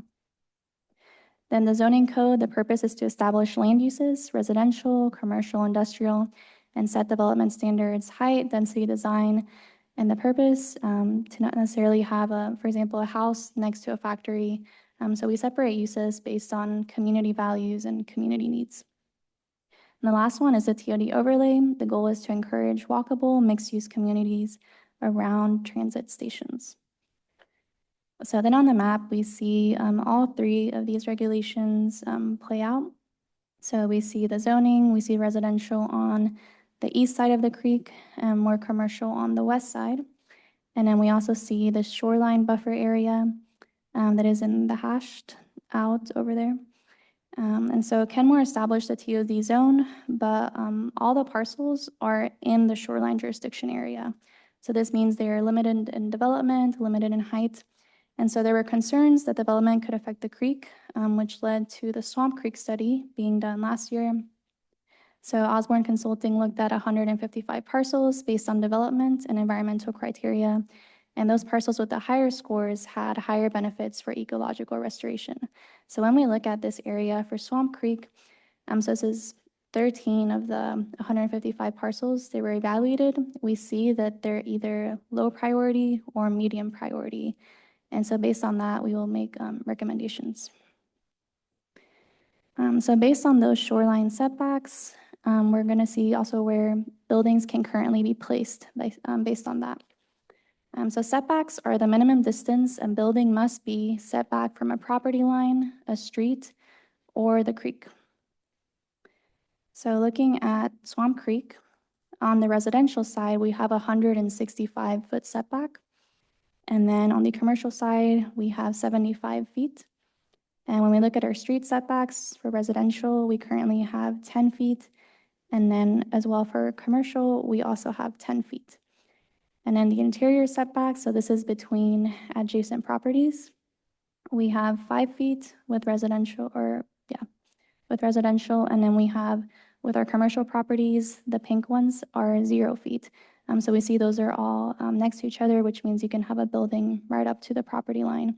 And then it's 20 feet if it's adjacent between a residential and a commercial area.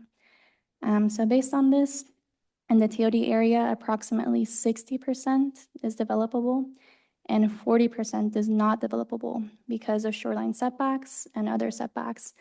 So this represents challenges for future development of this area. Since the options are very limited, as we can see with some of these properties, for example, the one with the smallest buildable area, the 258 square feet on the southeast side. So the most that could be built there is, perhaps a shed, something very small. And Councilmember Lutsis had brought up in the last meeting, reasonable use exception. So this applies when all reasonable uses of a site allowed by zoning are denied because of a result of critical areas. So currently there's a single family home on the property, which would not be allowed in today's code because of the shoreline setbacks. So this means if the house was to fall apart, for example, and needed to be rebuilt, the property could be granted a reasonable use exception to continue its use as a single-family home, but it would likely not be able to develop as a 5-story apartment. So we see with these areas, development that is in that buffer zone, they may be able to apply for the reasonable use exception. Yeah, so based on this, because our options are limited, these are our recommendations. The first one is to eliminate the TOD overlay and change parcels with residential zoning to urban residential. The second is to eliminate the TOD overlay and retain the urban corridor east. So this is looking at our commercial side. The third one is to provide policy incentives to increase the setbacks from Storm Creek and restore shoreline buffers. So we recognize a lot of these areas already have impervious surfaces, they have development, and so we want to look for ways to restore that as much as possible. So out of the first recommendation, so eliminating the TOD overlay and then changing the residential parcels to urban residential. So in comparing the urban residential zone to the TOD zone, we see the maximum height is 85 feet for urban residential, which is higher than our TOD of 65 feet. When we look at the minimum density, it's the same, 60 dwelling units per acre. Our maximum density is also the same, 150 dwelling units per acre. And then with urban residential, we have a higher affordability, 25% compared to 10% with TOD. And so the reason that's also higher is that with more affordability, we also need more height and more density to be able to reach the affordable housing levels. And then comparing urban residential to our other residential zones, we see the setbacks are mostly the same, with the exception that urban residential has a 0-foot setback along other streets. And this helps in Swamp Creek because as we saw, our options for development are limited there. So this will help the buildings be closer to the street or the sidewalk and further away from the creek. And the interior setbacks are all the same. The maximum height is different, with urban residential being 85 feet limit compared to the other residential zonings, which have a 60-foot limit or 80 feet with a transfer of density credits. And then the maximum density is also different. It's a lot lower with these residential zonings compared to urban residential, which is 150, which also matches our TOD. And the affordability is 25% compared to the other residential zonings, which have no affordability requirement. So we see with the height increase from 60 feet, which is residential, and 65 feet TOD to 85 feet. So developers can currently choose between which zones they're going to develop with. But by eliminating the TOD zone, they would just have the urban residential zone. So unfortunately, we don't have any examples of an 85-foot building in Kenmore to show you all. But the closest one we have is Building D in Spencer 68 Apartments. So this has an average height of 67 feet. So this is based on taking the different corners and parts of the building and then looking at the average finished grade. But depending on what side of it we look at, we're going to have different heights. So from the southern side, it's 76 feet from the highest point to the ground, but it's sloped, so it's going to change our average height. So this can help us to imagine an 85-foot building would be around 6 to 8 stories. So the first recommendation for changing the parcels with residential zoning to urban residential, we're moving that setback 10 feet. So it's becoming 0 feet instead. So from 10-foot residential requirement to 0 foot. So we're pushing that building out to the sidewalk. And then with urban residential zonings, and then the R12, R18, and R24, we also want to compare those land uses. So both of them have daycare, educational service, multifamily dwelling, office. And then what's different is urban residential has some more restaurants, food services, a little bit more mixed use. With R12, R18, and R24, we have a few different uses, college, university, construction, trade, single detached dwelling, parking. And we also have some uses that are permitted in R12, R18, and R24, but they're conditional in urban residential, such as arts and entertainment, healthcare and social, and parks. So those are some of the differences. So we'd be eliminating those uses in R12, R18, and R24, and we would have the urban residential uses instead, which is more multifamily and commercial uses. But then looking at the pros and cons of this change, One benefit is the increased affordability requirement of 25%. A disadvantage is that it increases the cost of development, but that's offset by density. And then another benefit is increasing the height from 65 to 85 feet. However, this can impact aesthetics, but the height is needed for affordability and density. And another advantage is the reduced setback from 10 feet to 0 feet. A potential con is that facades will look more urban than suburban. So we see in the photo above, this has more of a setback in the building, whereas the photo below does not have a setback. So the buildings are right up to the sidewalk. And this is more a matter of just preference. And then pros is another more housing units with density increases. However, this could also lead to more pollution with more people, but having more density also helps with lower per capita emissions. And then another advantage is just mixed use with restaurants, offices, and housing. However, we'll have more traffic, but as a result, we'll also have drainage improvements and sidewalks. And our second recommendation to eliminate the TOD overlay and retain the urban corridor east zoning. So this is looking at our commercial properties. So based on this, we see the urban corridor east also has an 85-foot height limit versus TOD, which has a 65-foot limit. When we look at density, these are the same, so not a lot of changes there. And affordability, 25% compared to 10% with TOD. So our changes here are just height and affordability. And then what are the pros and cons of eliminating the TOD and retaining the EUC East? We increase the affordability requirement of 25%. However, it does increase the cost, but these are also offset by density. We have an increased height, which can impact the character. And then this still functions as a TOD zone because we saw these are similar densities, just a little bit taller, and then affordability. And developers are not able to choose between the zoning requirements. So there's a little less flexibility. And we're wanting to focus on this commercial area. And the third recommendation, we want to provide policy incentives to increase the setbacks from Swamp Creek and restore those shoreline buffers.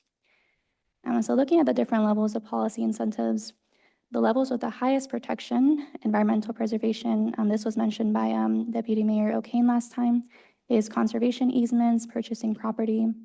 So these are also legally binding agreements between a property owner and the government to protect the conservation value of land, and it permanently limits the use of the land. So these are great, but because they're the highest priority, staff would recommend using these for the highest priority parcels with the Osborne study, which does not fall in the TOD area. These are more medium and low priority parcels. Then we have the critical areas and shoreline regulations. So this lowers the height and it increases our setback. So that's another level of high environmental protection. And then we also have incentives to increase the buffer width and restore the buffer by removing impervious surface. So this is the one we'll be focusing on more because it's more of a middle ground solution for environmental preservation. Then a little bit lower, we have low impact development and green infrastructure. Because these are optional incentives, they provide some environmental preservation, but not at the highest level. And then of course, we have no regulations for the lowest level. So we're going to be focusing on this incentives to see if we can help motivate developers to restore some of those areas. And so I wanted to ask you all which incentives should be used to increase and or restore shoreline buffers from Swamp Creek. The first is reducing the 25% affordability requirement. Then the second is reducing or eliminating parking requirements. The third is allowing an increase in density. And the fourth is allowing an increase in height. So we could either look at affordability, parking, density, height, any of these or all of these as options to come back to you all with. And then with this, we want to focus on that, mostly that commercial side that is more likely to develop. And we also want to keep in mind, so the Swamp Creek study, these medium prioritization scores, so most of these parcels are not going to be developable because of those setbacks. So there's not going to be a lot of use for them in the future, but we still want to help our lower and medium priority parcels to restore the setbacks that are already there, restore that impervious surface. Yep. So we thank you all. This concludes the presentation, and please let us know if you have any questions, and we'd like to hand it back over to the mayor and the council. Before we get to questions, I would ask if there are any objections to waiving council rule 2.9 and setting a new end time for 11:30. Is there, or a new time to check in at least 11:30? Or is there any objections to waiving 2.9? Hearing no objections, we can now go to 11:30. Questions?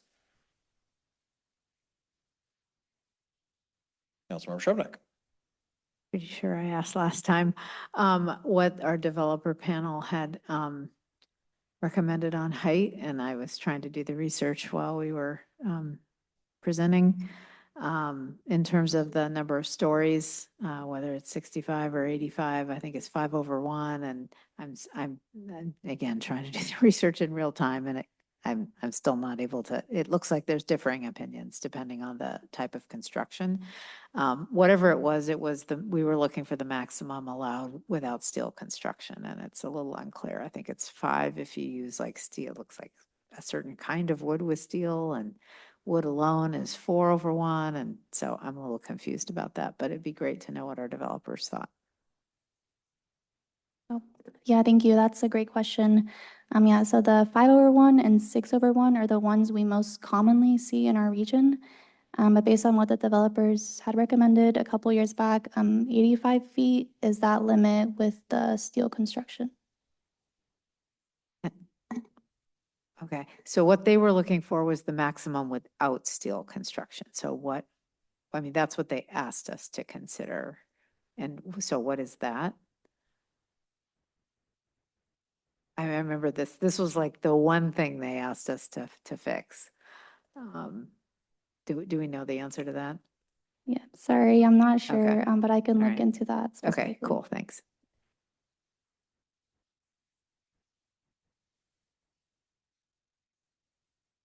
Any other questions? I think we have a few policy areas we need to work through here. I would point out that it appears like cross-laminated timber buildings can be built much taller than what we've been doing. So it says here 25 stories possibly.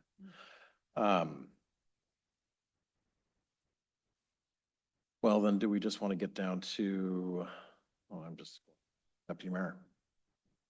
We're in discussion now. Well, yeah, if people have questions, yeah, let's, I think we should discuss these policy questions that, that Brittany has for us. Yeah, I just want to draw a reminder to and I just first want to say excellent reboot of this presentation and putting this before us in a way that we're reminded of where the study came from and why we're doing this. And this really, it's so great. So thank you. But I'm going to just remind our council why we invested in this study, okay? And this reason was for essentially to land on recommendation 3 is what I recall. And it was about what can we do here with Swamp Creek to be mindful of the environment.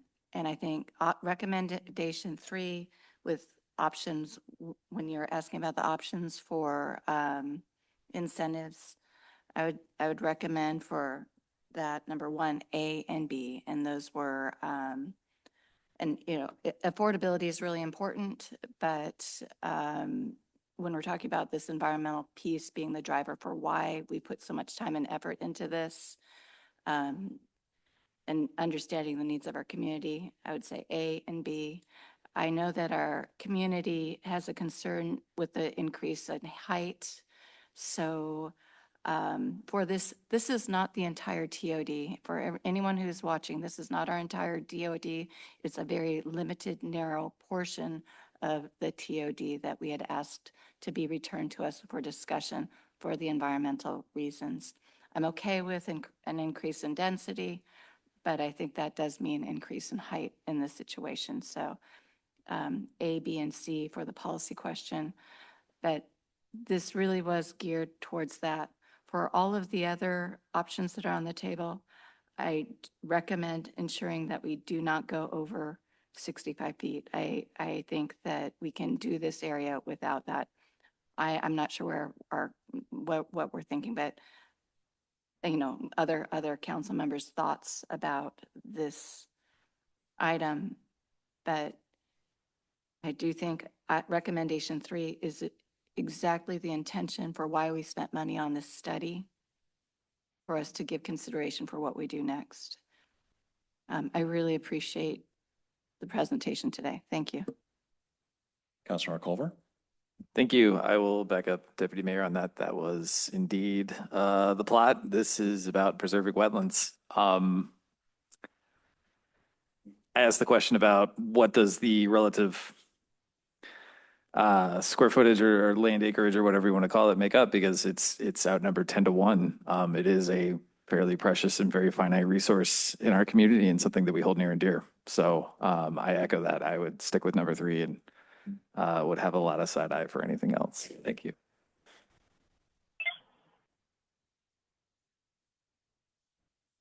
Other comments? Yeah, Marshall Andres, if you can hear me. Okay, you can go after Councilor Lutzis, Councilor Marshall. Councilor Lutzis? You bet. Thank you. Yes, I will support my 2 other colleagues on this. Recommendation 3, recognizing brevity is the name of the game at this time, B and C. Councilmember Marshall. And my only problem is with the height. I couldn't support the increase from the 60. It. I'm sorry, what was that, Councilor Marshall? I'm sorry, I couldn't support an increase from the 60 height limit. That's my only problem with the proposals. I can defer to the council on the rest of it. I just wouldn't support an increase in the height from 60 feet. Okay, so you don't support D. Okay.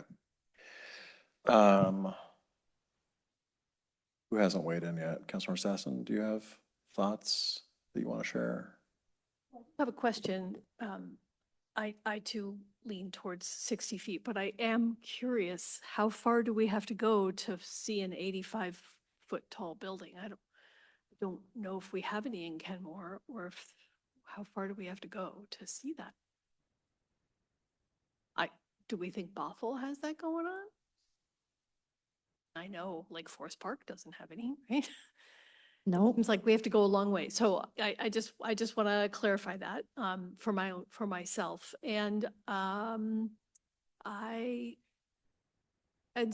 feel like height is the one thing I would pull back on. And I understand that height and affordability are linked, and that is problematic, but I still think that the 60 feet.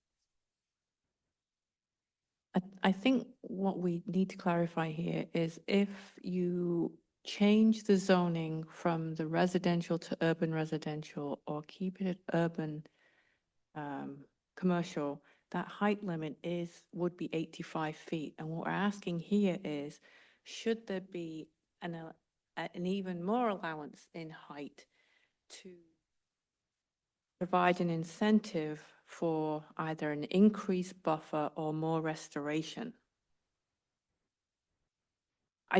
So these questions are basically saying, what should we flex in order to incentivize restoration?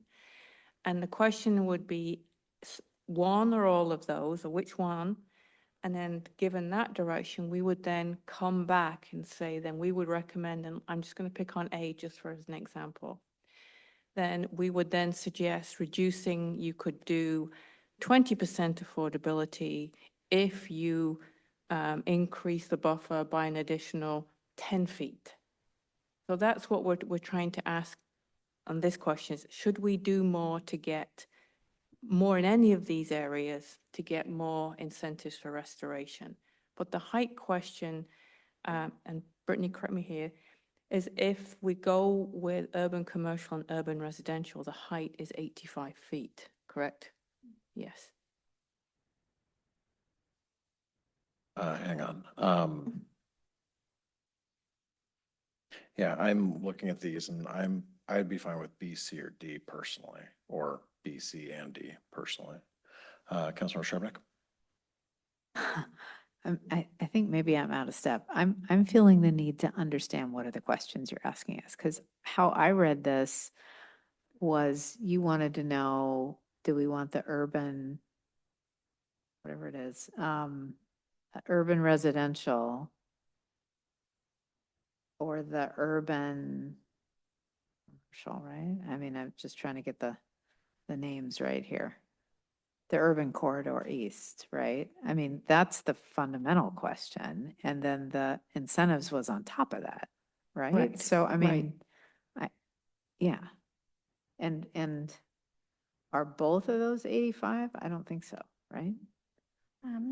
Right, the urban corridor east, the commercial zoning, that one is 85, but then there's the optional TOD zoning, which has the 65 feet. Yeah, And the right. urban residential is 85 feet as well, which is not a current one, that's a proposed one for the residential side. And what we know is that it certainly doesn't take 85 feet to get the kind of development that we want. But it's something north of 60, but we still don't have a number. So anyway, I think it's too late for me to make this decision. Sorry. Councilor Sassen?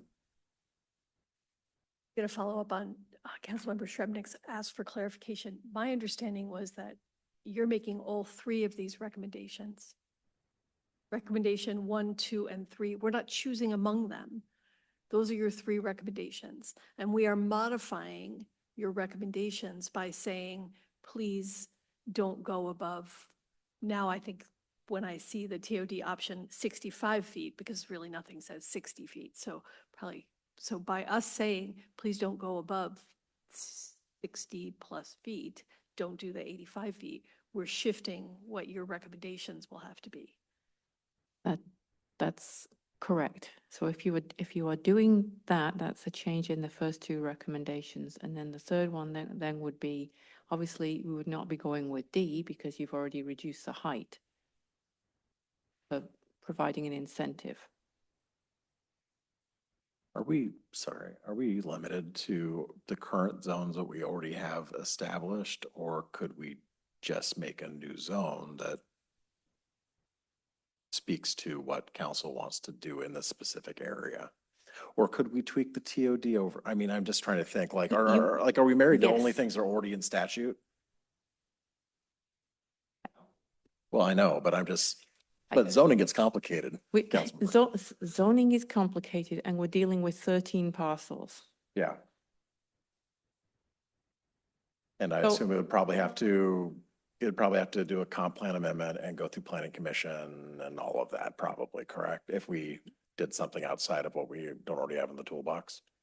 Especially if we're creating a new zone, if we are within the parameters of existing zones and amending those to something less, that's a lot easier than creating a brand new zone. Okay. Any other questions, comments? We've stunned you. I guess what I'm hearing here is the concern for height overall, you would prefer to keep 65 feet, that you'd not want to go any higher in any of this area, just for these 13 parcels. Am I hearing that correctly? I think I'm seeing at least 4 of you. Awesome. So aside from Yes. that, then, I think what we're looking at is how that change then would be either to the UC or UR, and then coming back with A through C and how to flex those for incentives. Am I getting this? I think so. Okay, fantastic. So, Councilor Shrubnik? So are you saying that you would modify the whole UC or urban residential to No, lower that 85 to I 65? don't know. I can't tell you how that would be written right now. But I think that's the direction that you're trying to give me is, can we do a height less in this particular area for urban commercial? How we write that in code is not for me to solve tonight. Not gonna write zoning code for us from the presentation chair? Not gonna do that? Any other comments? Councilor Culver? I think I would throw some support for a new zone. I think I'd have to feather that out. I don't know if there's 4 votes for it, but I will just lay a marker that I like where that's going. Any other comments? Okay. Aim, do you feel like you have what you need? Yes. Okay, wonderful. Thank you so much. Appreciate all of the work on that. Thank you. Staff reports. Nothing. Thank you. That is the correct response at 11:13. Councilor reports and comments. Councilmember Culver. Let's go to bed. Thank you. Councilmember Marshall. Can you hear me still? Yeah, we can hear you. Oh, awesome. Okay. Yeah, I just want to remark it's great to be married 30 years today. All right. Councilmember Sasson. Happy anniversary, Joe and Leanne. Thank you. Councilmember Shriver. Nothing to add. Councilmember Lutzis. Nothing to comment. Deputy Mayor. Happy anniversary, Councilmember Marshall. Thank you. And I also join my colleagues in wishing you a happy 30th anniversary, Councilmember Marshall. With Thank that, you. we are adjourned.